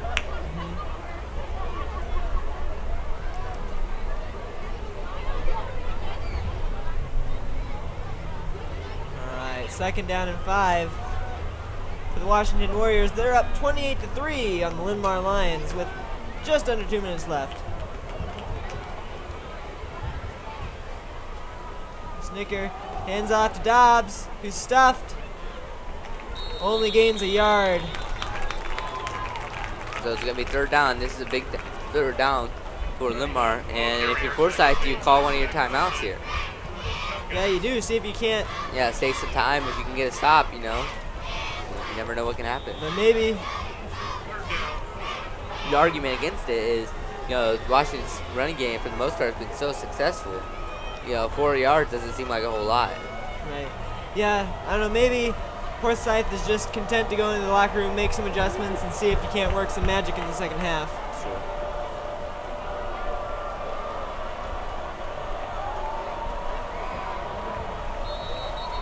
There is timeout or delay of game, or no timeout called by Cedar Rapids Washington. The play clock was running low, and I don't think they were quite expecting the refs to be as lenient as they were in that Bears-49ers game on Sunday night. Do you want to explain that for people who are unfamiliar with it? Well, in the Bears-49ers game, there was several occurrences in my Bears fan appearances where the 49ers were given away with some delay of games in that one. Yeah, well, and we were talking earlier, they have a 40-second play clock in the NFL as compared to a 25-second play clock in high school, so there's really no excuse for that. So it's going to be 3rd down, though, here for Washington. So this may be one of the bigger plays of the second half, because you really look at it, some of these scores that Washington began have been kind of just falling in their lap. And, those pump blocks, it's just almost bad luck if you're looking at Linn-Mar. And there's the one of them that really could have been called roughing the kicker. Yeah, it was close, and I'm coming from I'm from all the way up in the press box, so I'm not sure. Maybe I'm wrong. Maybe he got a hand on it. I'm not sure. But from what it looked like up here, it looked like he just went for the tackle and Zimmerman got the kickoff. All right, Lions moving around on defense. Not sure what they're going to bring. Sneaker up the middle. Nice gain to the 25-20. One man to beat 10. 5. Oh, touchdown. Oh, no, they're going to come short down on the 1. Man, so I've seen that, and that Snicker, I believe, has, 20 yards rushing in the season? That was about a 50-yard rush there for Snicker, so. If you were Linn-Mar, that is the one thing you could not do, is give up a big play. That sets up Washington to score again right before half. And just under a minute left, and this is definitely dangerous territory if you're Linn-Mar. You guys, Linn-Mar, I'll say this again, has not played terrible football. They really haven't. And subtract 5 or 6 plays, and this is a much closer ball game. Because the problem is, in the game of football, you can't subtract those 5 or 6 plays. And as much as Coach Forsyth wish he could, unfortunately, you can't. All right, Snicker hands out to Dobbs, gets into the end zone easily. So it's going to be, 35-3 Washington's looking like at halftime, unless, there's 50 seconds left, so I guess Linn-Mar technically could try down the field. I believe you almost have to try something if you're Linn-Mar. Yeah. You can't just sit on it and go into half. You have all 3 timeouts, so you have that going for you, but hopefully they can get maybe a nice return, although wind going against them, that's going to be hard too. So I don't know. So this really is reminiscent of that sophomore game where just the second quarter was brutal for the Lions. Kick is up and good. It is 35-3 Washington. 50 seconds remaining. And it's just been a really unfortunate half for the Lions. It really has been, and it's just. I say this again. I know I'm kind of being repetitive. I just don't feel Linn-Mar's played that bad football. They really haven't. I mean, they moved the ball offensively. They really only had 1 offensive turnover. It is 2 broken punts and You know, and a few long runs that they've given up. And a few questionable calls that really just didn't go their way. And it's just, it's just been an unfortunate first half. Absolutely. All right, Perryon Scott back deep. He lines up, he stands at about the 10. Maybe expecting a squib type kick from Wash. Yeah, it's interesting. I think you just kick it deep with the flag, well, with the wind. They do squib it, but it still goes through the end zone. Yeah, they squibbed it, but the wind is so powerful that even a squib just goes all the way to the end zone. Absolutely. All right, we got 49 seconds left. It's a lot. It's not a low amount of time, especially since Linn-Mar has all 3 timeouts, I believe. So, I mean, Linn-Mar has plenty of time to move the ball down the field. It's just how effective can Schmidt be. But he's been very effective, I feel, throwing the football so far in this game. Absolutely. And really, getting the next score is critical for the Lions because the next score would put us into the 35-point rule, continuous clock. Yeah, and a touchdown here would give you a little bit of breathing room. There's timeout taken by Wash. It's the final one of the half. Timeout, Cedar Rapids, Washington.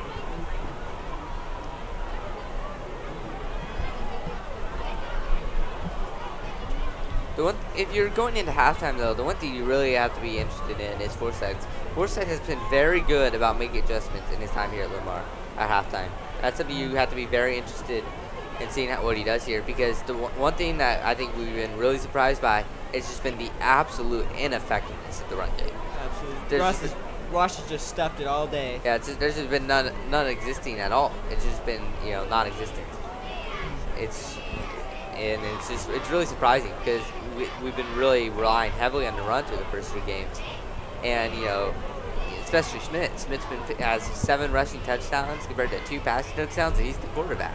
Yeah. And he's a pocket quarterback at that. He's not even really a huge running quarterback. So we'll see if Schmidt can't use his height. All right, he's got both Benter and Scott in the backfield. It's a set that's worked well for him. Fake to Perryon Scott. Throws. Oh, it's picked off. And that may have been the worst thing that could have happened to Linn-Mar in that situation. I mean, if all the things that could have gone wrong, that was probably the worst thing that could have happened. And that was just not a smart throw there. Double coverage there. And he was throwing on the other side of the field.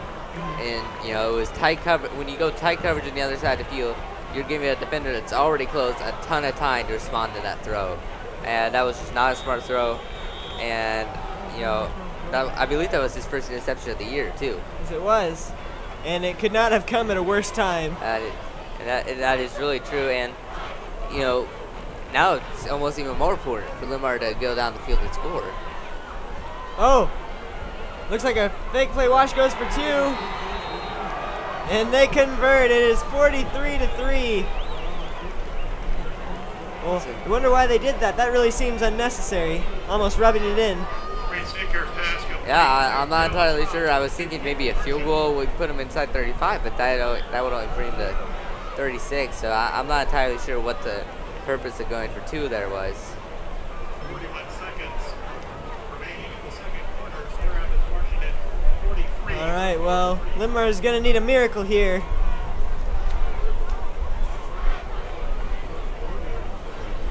One thing you have to give Forsyth credit for is his specialty is miracles, it seems like. I mean, we've seen him all the time, but this one might be the best of them all if they can do it. It's been a rough. You really could not have gone worse. And honestly, if you're Linn-Mar, it's not the end of the season. I mean, the one thing I would like to mention is it seems if you look back at the 2011 season, it kind of feels like we're switching places. Washington we were kind of the favorite. We were the #1 team, and we went into Kingston, and we just absolutely destroyed them in the regular season. We just really roughed them up, and then it came down. Washington stuck with it, and we wound up facing them in the playoffs, and they knocked us off here at Linn-Mar. And that's something that Linn-Mar could shoot for. And I believe Washington made the final like 4 that year. So it's definitely not total, but it almost feels like they're switching places almost. Yeah, this was the toughest game for the Lions. They were originally only a 2-point underdog, but just the way the luck of the draw tonight has not been in favor. But looking at the rest of their schedule, you got to think going 8-1 is a possibility. Yeah, and if you look, it's not just the fact that they have an easy schedule, but their hard games are at home, and their easier games are on the road, which is just really beneficial to Lions. All right, Bob Forsyth takes his first time out of the half with 22 seconds left. And that's just to stop the clock because we are under continuous clock right now. 2nd down and 4. I don't think we go under a continuous clock actually until the second half. So I think it was a safe time, but it was a run play anyway. Yeah. It's interesting that he called the timeout because we're so far down the field and with so little time left. And, after what happened down that last drive when you're trying to make a run, you almost feel like Forsyth was just like, you know what, let's just count our blessings that it's not worse than what it is. Right. You wonder, does he go to a trick play here, perhaps, or does he save some of those for the second half?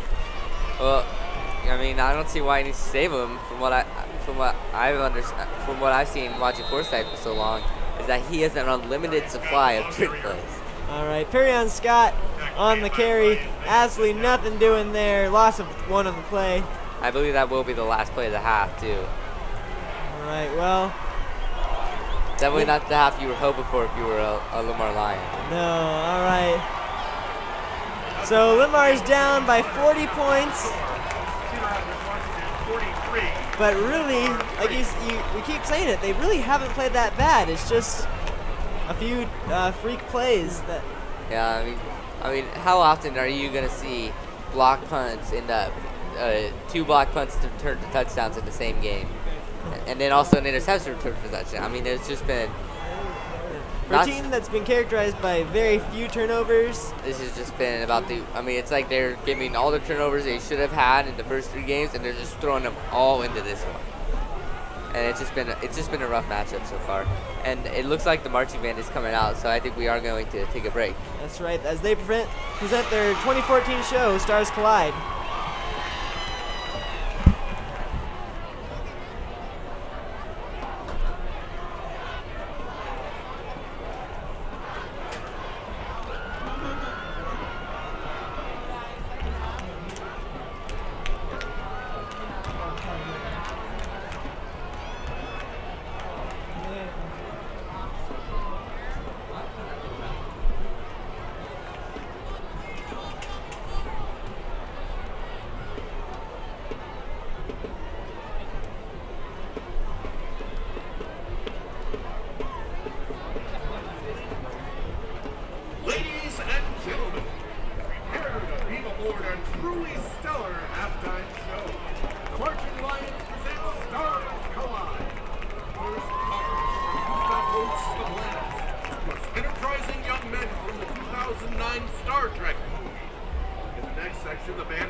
Stars Collide halftime show was conceived by Steve Stickney, Aaron Nelson, Dan Terrell, and arranged by Steve Shanley. The Marching Lions are under the direction of Steve Stickney, Aaron Nelson, Dan Terrell, with pit percussion instructor Michelle Colt, color guard writer Sherry Stone, color guard instructor Vanessa Hartman, color guard coaches Sherry Stone and Vanessa Terrell, student teachers Wes Anderson and Becky Neal, and drumline instructor Emily Rowan.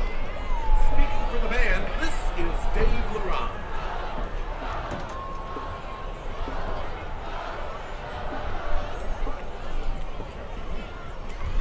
All right, ladies and gentlemen, are you ready for a little hip-hop? We proudly present the fabulous Linn-Mar Pops! So fresh, it's our turn, baby.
Illegally parked vehicles to report. They're both blocking driveways. First, a white Oldsmobile. Its owner is David Beatty. Second, a black Cadillac. And its owner is Stephen Griggs. Once again, that name is Stephen Griggs.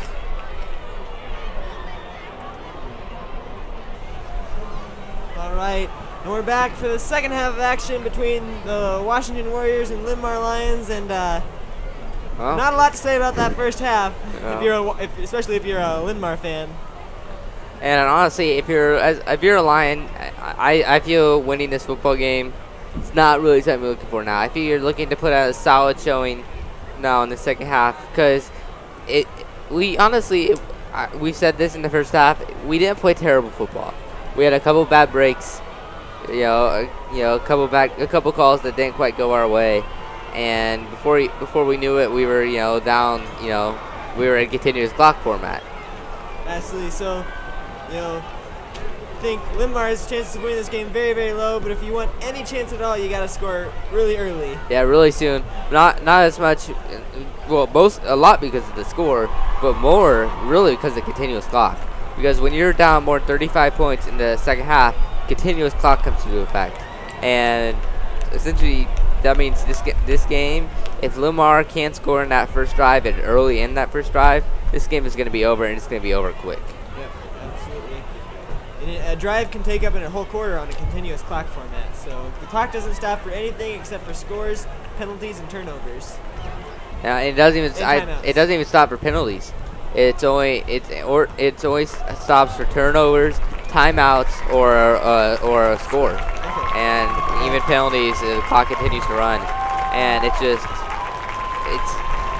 really unfortunate because the defense played very well in that first half. Honestly, outside of a couple plays. I mean, 3 of those touchdowns were directly off of turnovers, 2 return punts and 1 return interception. Yeah. And if Linn-Mar is going to look back after this, after this week, unless some crazy thing happens here in the second half, Linn-Mar is going to look back on this one, and they're really going to look to the turnovers, because that is the one thing Linn-Mar has been good about all season long. It's not turnovering the football.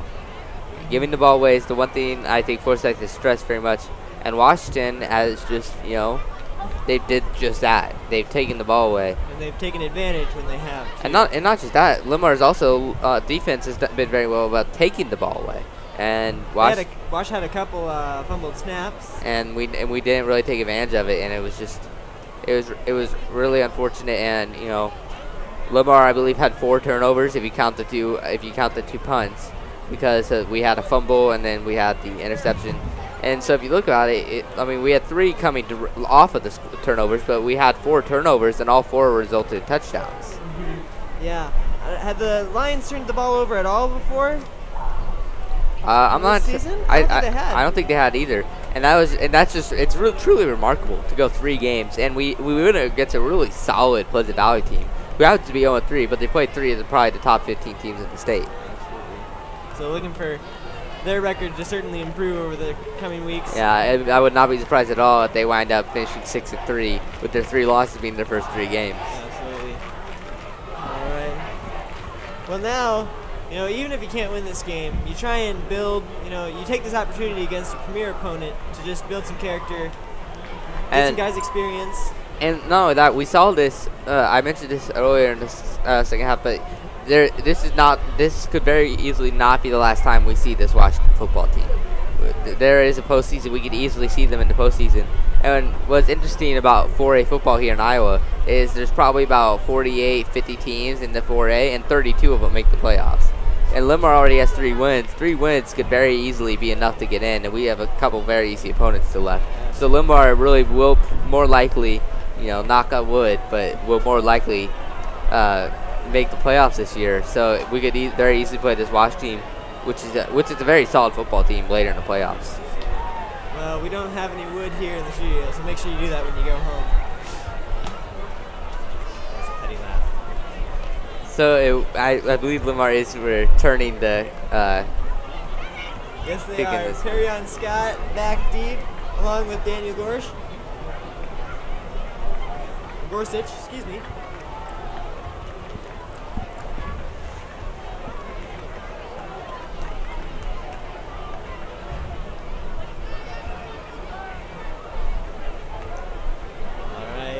About to kick off second half.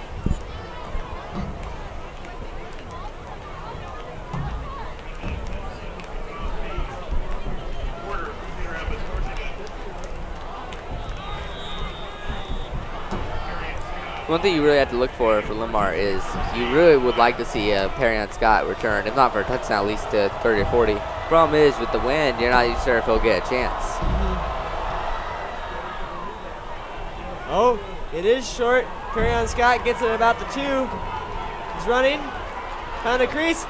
Oh, man, he had one guy to beat, and he had another 10, 15 yards. But he takes it. Still a good return to the Linn-Mar 28. Yeah, Keelan Hare for Washington had him kind of pinned against his own blockers. So he really didn't have a lot of room to, try and make a miss. So Perrion Scott just kind of ran as far as he could, and basically just kept running until someone stopped him, essentially what Perrion Scott was doing. Gotcha. All right, so Ryan Schmidt is back there with Benter and Perrion Scott. Gorsuch goes in motion. We've seen that. Handoff to Gorsuch. Comes around the end. Gains about 2 on the play. But this is where that continuous clock can really be killer if you don't hurry up here if you're Linn-Mar. Yeah, 1 play into this drive, and they've already used up a whole minute. All right. Well, they marked him for no gain, so it's going to be 2nd down and 10. I thought he got a little around the corner, but he might have fallen down. Good seal on those blocks by Washington. Excuse me. Good penetration on those blocks.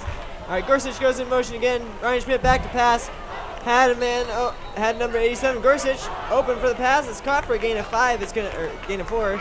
It's gonna set up a 3rd down and 6. Yeah, and it's unfortunate.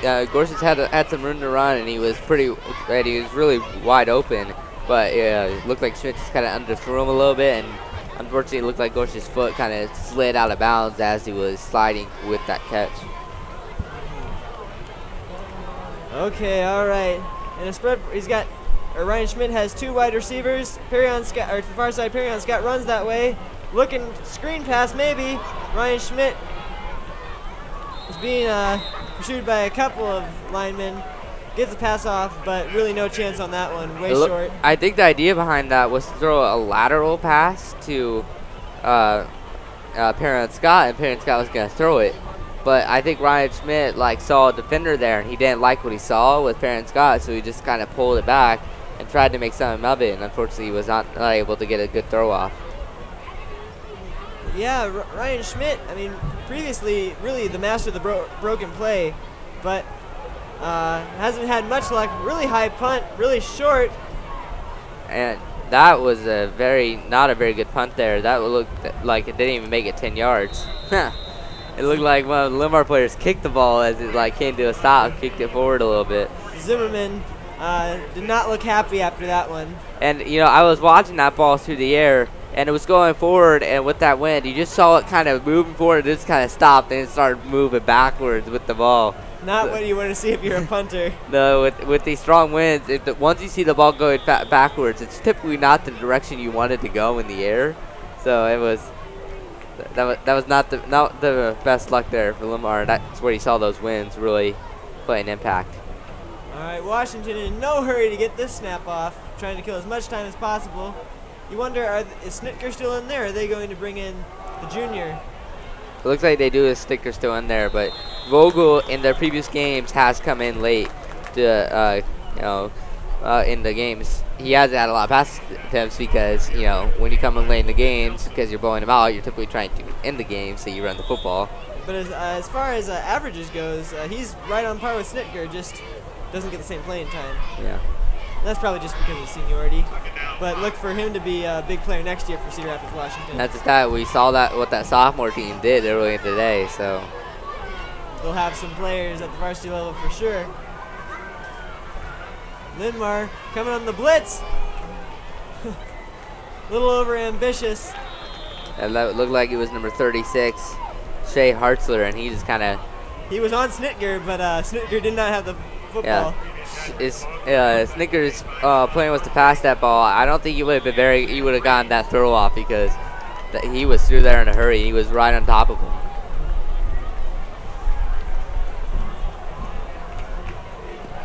And this is where you see continuous clock. They're already almost halfway through the quarter, and this is not that we haven't seen a lot of plays so far. All right, looks like Linn-Mar's bringing, but the linebacker backs off. And that was Snicker again, and that's the second time we've seen him run it. And it's going to be 4th down, and you have to wonder if Washington thinks about kicking it, because if you get it in the air with these winds, you may be able to get it in anyway. I mean, you're already up 40 points. Well, the problem you have here is, especially with the winds, you're kind of in no man's land. Because if you punt it, the wind is just going to take it into the end zone. It's going to be a touchback, and you really only gain 13 or so yards field position-wise. Looks like Wash is electing to leave the offense out there. They're going to run this play clock down. They come to the line with 5 seconds to go. Are they going to get this play off? They had to call timeout. Yeah, and I think that was more just a precautionary timeout because I think they would have got it off. But I think he just called a timeout just in case because that was going to be really, really, really close.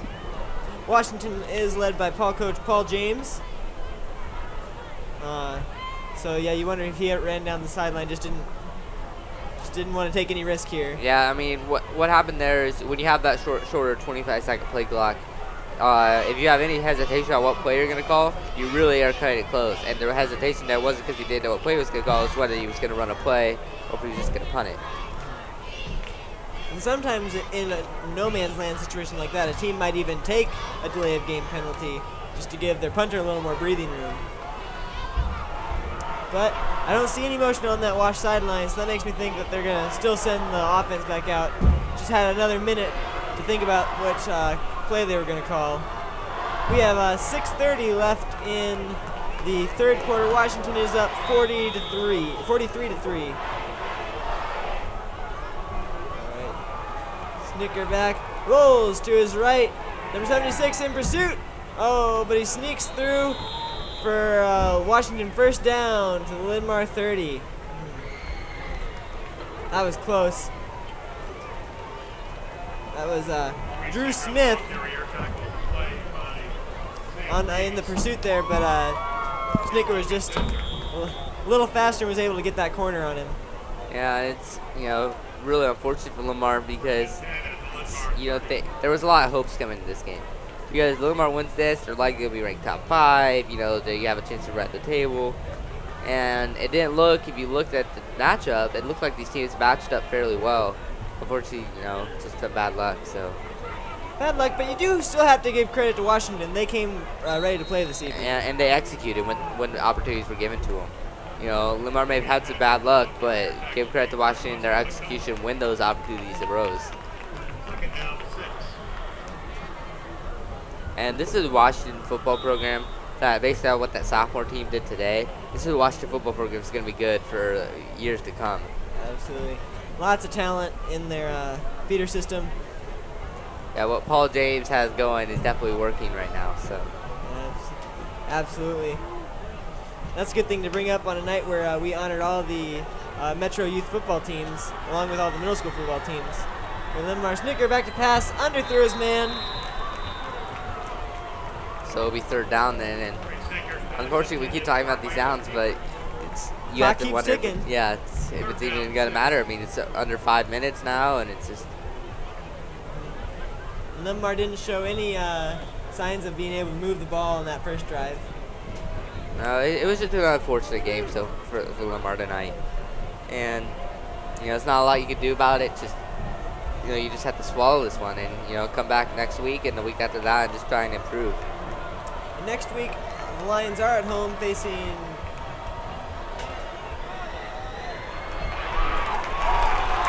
nice sack by the Lions, pushes it back. It's going to be 4th down and 12. If you're Wash here, do you punt? Do you try a field goal? Maybe get your kicker some experience? Well, it's hard to know. I'm not sure how good their kicker is, But it looks like they're just going to go for it. Like I say again, you're kind of in that no man's land. They must be too far for a field goal. With this win, it's kind of pointless to punt, so why not just go for it? Try and keep a drive alive and just wipe out some more clock. If they get another set down, there's a decent chance they just, end this quarter here on this drive. Snicker back to pass. Had a man open, but he overthrew him. Fell incomplete. Ball turns over to the Lions, but the clock just keeps running. Yeah, it looks like even on turnovers, the clock keeps running. So I think turnover on downs. Yeah, that's true. Clock keeps rolling. Under the 35-point rule in Iowa high school football. So Ryan Schmidt comes back out here. 3 minutes left. Down 40 points. Just trying to get something positive out of tonight. Yeah, and if you look at the sideline for Linn-Mar, you see number 32 Zachary Luring and Zimmerman practicing those long snaps for punting, and you have to wonder if they're just not very comfortable with what's going on so far for those two. And Scott runs to the near side, gets just beyond the 40, or they're going to mark him at the 40. That was a nice gain of 7 on first down. It's going to be 2nd and 3. Gain of 7, 2nd down 3. Yeah, it's hard to feel positive. Get some positive out of this one if you're a Linn-Mar football player, but there were some. I mean, Linn-Mar was able to move the ball offensively overall against this Washington team. They, and not only that, the run game is not going to be this ineffective against most teams. And we learned tonight that we don't just have to rely on the run game. The passing game was very effective. Ryan Schmidt proved if he is needed, he can throw the ball and he can move the ball, throwing the ball. Absolutely. And yeah, the defense did not play bad. They just were given the ball in some like that one time the Washington drive started on the Lion 1 yard line. Yeah, they were always given the ball in the best circumstances, and you know, if you look overall, Linn-Mar defense did pretty good. You know, obviously you would have liked to see him be a little more effective. Maybe get a turnover or two, but I don't know. You would have liked to have seen the Linn-Mar offensive line open up some bigger holes for Perion Scott and Logan Benter. Just see if you can't break a few big plays. But any plays of 20 yards or more have all come through the air tonight for the Lions, and that is just not typical for a Bob Forsyth team. No, it really isn't.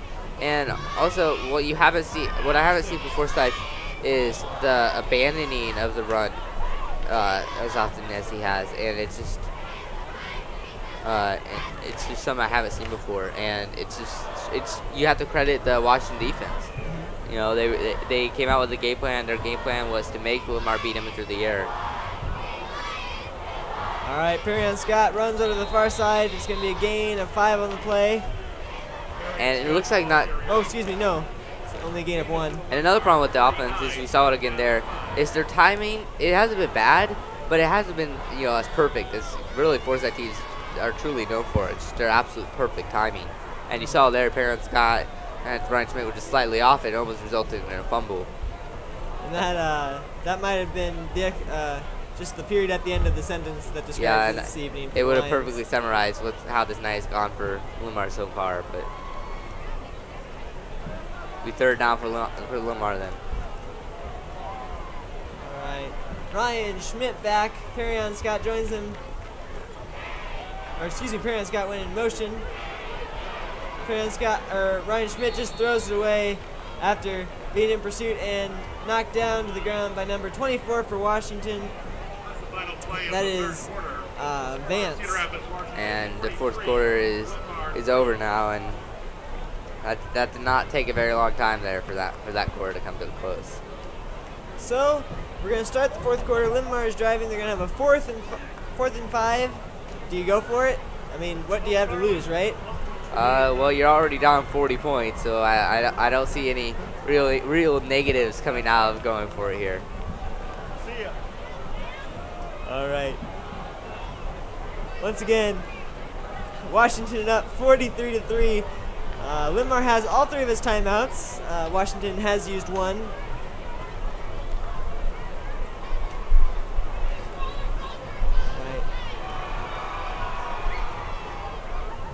Okay, we're just about to begin the fourth quarter.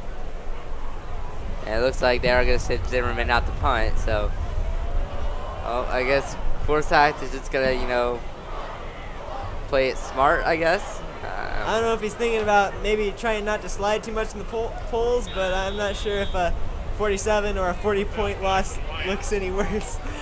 It's all about the same. Yeah, and you know, the one good thing, if you are thinking about rankings, which I'm almost 100% sure Forsyth is not at this stage, but I think if you are looking at rankings, the one thing that Linn-Mar has going for it is it is committed by press, which have access to how that game went. And when you look at 2 block punts, a late intercepted field goal when you're already down, and you're going to look at that, and you're going to see it wasn't just, you know, Washington completely outplayed us, because that's not how it went. You look at 90% of the plays, Linn-Mar may have done a little better. But the problem you run into is those 10% where Washington had those big plays is usually enough to really just make a team look way worse than they really are. We thought this game would come down to the big play at the end of the game, but it never really had. Yeah, it really came down to the big play at the beginning of the game. Just setting the tone. Yeah, and that was just a rather unfortunate first half. Washington takes over at its own 35. Or excuse me, 38. That looks like Dobbs, who that might be his longest carry of the game so far. So he's like a guy that's he's gonna be hard to stop for 1, but he's usually not gonna break it out for more than 5 or 6. So that's something that clearly it's almost like the defense is kind of given up at this point. Really just out there killing time, maybe. I don't know. You know, you still have 10 minutes left on the clock. You can try to get something out of this.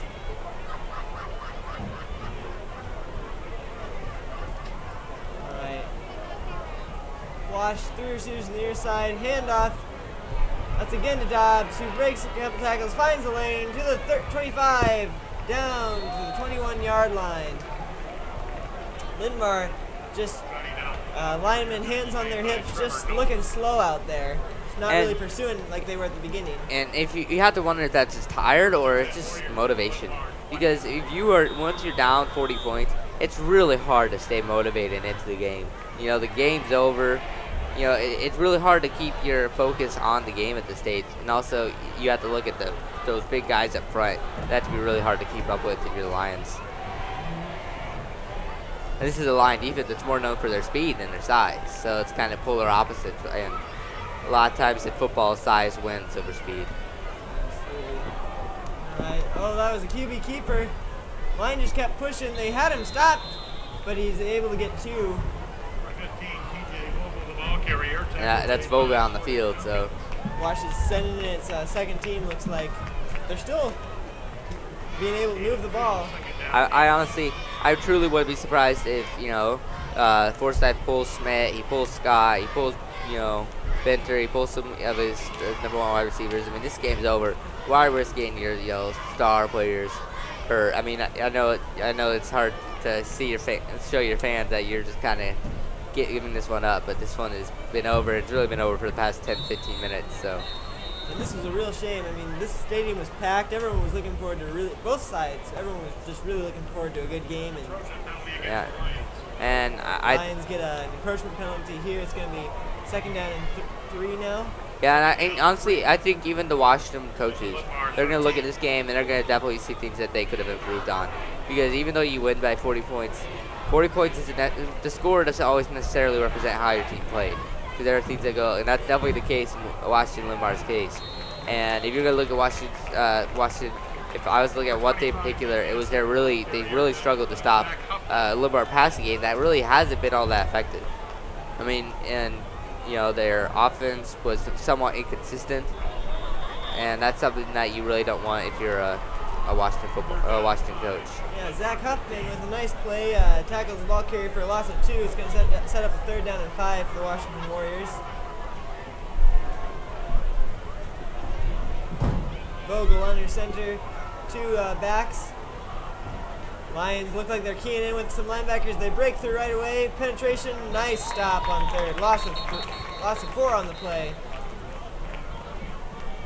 Well, you wonder if Linn-Mar is putting in a few new defensive guys, maybe some guys that maybe don't get to play as often, but they're excited to be in there, getting some playing time. And especially against such a good team like Washington, you know, it's definitely some a good, you know, learning experience for some of these juniors that are probably getting out there.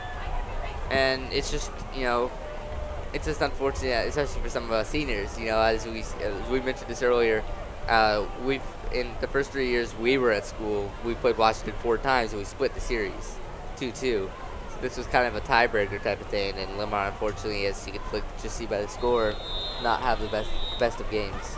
Looked like someone got a little excited. It's a false start against Washington. It's going to set up a 4th and 9. But it looks like they're still going for it.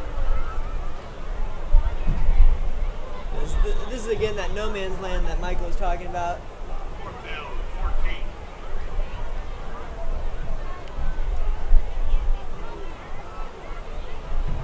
Alright, we have 6 minutes and 40 seconds left in the game. Washington still up by 40 points. Vogel, hands off. It's a gain to the Linn-Mar 22. That was Stewart on the carry for Washington. It's going to be a Lion first down, deep in their own territory. And just over 6 minutes left, so you know it's very rare for a high school football game to end by 9:30, and it's looking like this one very well could be. Yep. Schmidt goes back out there, so Bob Forsyth leaving his star quarterback in.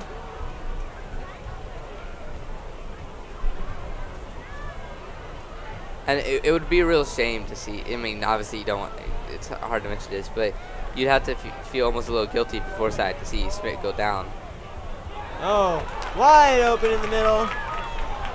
That's kind of a pass that we've seen open a lot this evening. Yeah, Trevor Noble. That's something that's what I was talking about with the Washington coaches. There's one thing they really want to work on.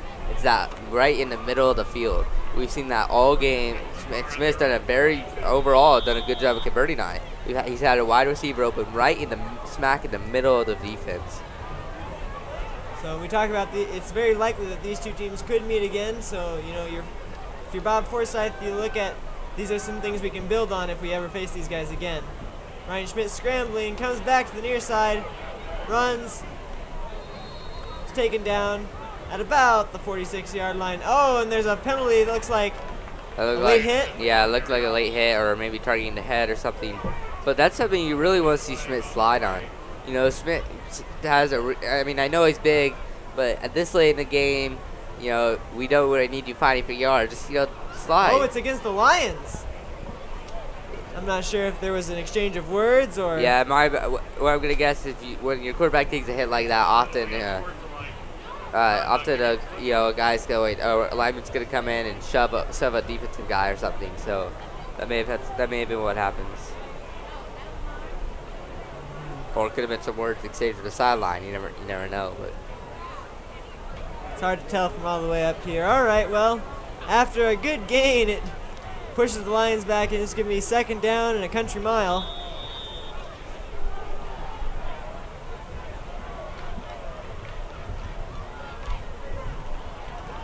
All right, that run stopped, no gain. It's going to set up third down and long. It looks like Daniel Gorsuch again. Who's had a pretty good game so far. Had a couple nice catches. Yeah, he's done well, in the backfield at times. So only about 4 minutes left in this one. So. Yep, and the clock just keeps rolling. Spread formation for the Lions. Ryan Schmidt rolls to the near side, hands out to Perry on Scott though, who runs and picks up a nice gain of about 10 yards on a third down and 22. Yeah, it looks he's pushing 15 there, and that was a very nice play design. It was a nice little draw there. Looked a lot like those boots that Schmidt's been running, and just saw Scott kind of just standing there, and he just took off with the ball. And it doesn't take very long for Perry on Scott to get downfield. No, the track star has quite a pair of legs on him. Yeah. So. Lions look like they're going to take a timeout. Not sure if you just go for it right now. You're looking at this is probably the last time you're going to have the ball all game. Yeah, even if you punt it here, likely would be. And it's just one of those things, you look at the positives, look at the things you can improve on, and you have to have the feeling that Zimmerman is going to be taking punting snaps pretty much all week this week, because when you have 2 punt blocks, that's you're gonna have trouble with. And it's really just what we really have to be happy about is that Zimmerman wasn't hurt. That was a very if I do say so myself, a very dirty hit. Yeah, and the punter's just so vulnerable. Yeah, because he's not. When you extend your legs like that, you're just asking to get here. Some sort of broken leg or torn ACL or something. It's just such an awkward position to be in, and to go for the punter instead of the ball, I just think is really unacceptable. It may not be against the rules. I'm not fully sure on how the rules called there, but it's kind of one of those unwritten rules type of things. You don't go for the punter, you go for the ball. Right, we got some clarification. The referee must have seemed to think that the ball was tipped before contact was made. Ryan Schmidt makes a pass. It's going to be a couple yards short of the first down. Ball turns over on downs right at midfield for the Warriors. Yeah, that was Jordan Junkins for Linn-Mar. So with 3.5 minutes left, this game is really starting to wrap up, and not the best night for the Lions, that's for sure. No, we kind of talked about, you and I did before the game. You're thinking, for the Lions to pull this one out, you're going to need a few turnovers, but just the opposite happened. Lots going the other ways, and really Wash coming prepared tonight and executing when the opportunity was given to him. Yeah, it's just some of those things that happen. If these two teams match up again, I don't expect this bad of a blow, because some of the things that happen in this game, like the 2 pump blocks, the pick 6, some of those things that happen with especially with Linn-Mar's history, aren't really going to happen in the average game. Right, absolutely. Vogel hands off. No gain. Ball stay at midfield. Just over 2.5 minutes left. And Wash is just going to run this clock down as far as they can get it.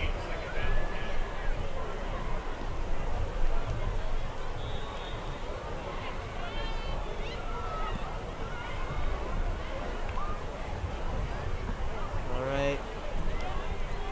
15 seconds left on the play clock.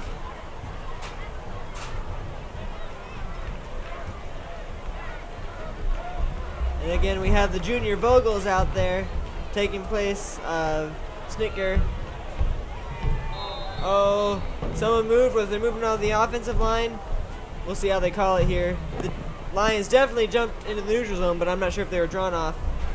The Washington Warriors seem to be backing up as if it's on them. We'll have to wait for the call. And it is a false start on Washington.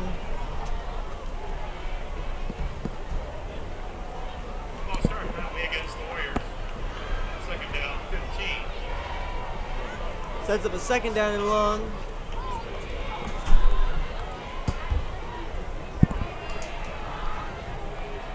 The clock continues to roll.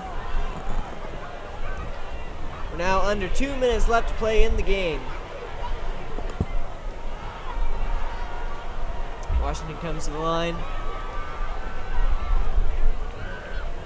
Linn-Mar in their standard 4-3. Bringing lots of guys. Vogel wrapped up in the backfield. Well, that's something you can build on. That's a nice play for the defense. Yeah, it's definitely, we've had some nice plays, that's for sure. I mean, we said that all game. Linn-Mar has not played terrible football. Just, you can't give up. We said the one thing we really couldn't do is give up the big plays. So, with under a minute left, it's 3rd and long for the Washington Warriors. You expect them just to run it up the middle here, take the clock down. Yeah, just under 50 seconds left, and it's, so it shouldn't take that long. Linn-Mar will technically get the ball back, but they really probably won't run a play. And it's definitely interesting. Look, one thing Linn-Mar does have going for them a little bit is they do have an easier opponent next week. They play Waterloo East. Not that Waterloo East is anyone to look over. I mean, they're not a terrible football team. But compared to Cedar Rapids, Washington, they're kind of, they're definitely not even the B team. So there is a official's timeout on the for an injured player. Looks like cramping. As the crowd thins here at Linn-Mar Stadium, you're looking ahead. There's a lot of football to be played this season, and hopefully that is just cramping, because that's number 53, Samuel Reeves for Linn-Mar, who you can make the argument has been Linn-Mar's best defensive player this year. But, lots of sacks for that young man. But usually when you see stretching towards the end of a game, a player down, it's pretty reasonable to expect that cramping. So he was able to walk off. So clock resumes. Under 30 seconds left. So looks like Wash is gonna get this punt off, but that'll draw the game to a close. Yeah, even if they take a knee, Linn-Mar will get the ball back, but they won't really run a play. So this is going to be the last play of the game, just because Washington has to run a play. But yeah. Oh, and they call a timeout. 8 seconds left. You have to wonder if maybe their strategy is to just have their punter kind of run around for a while. Might destroy his rushing statistics, but hey, he's your punter. Yeah, he has no statistics to build in that category.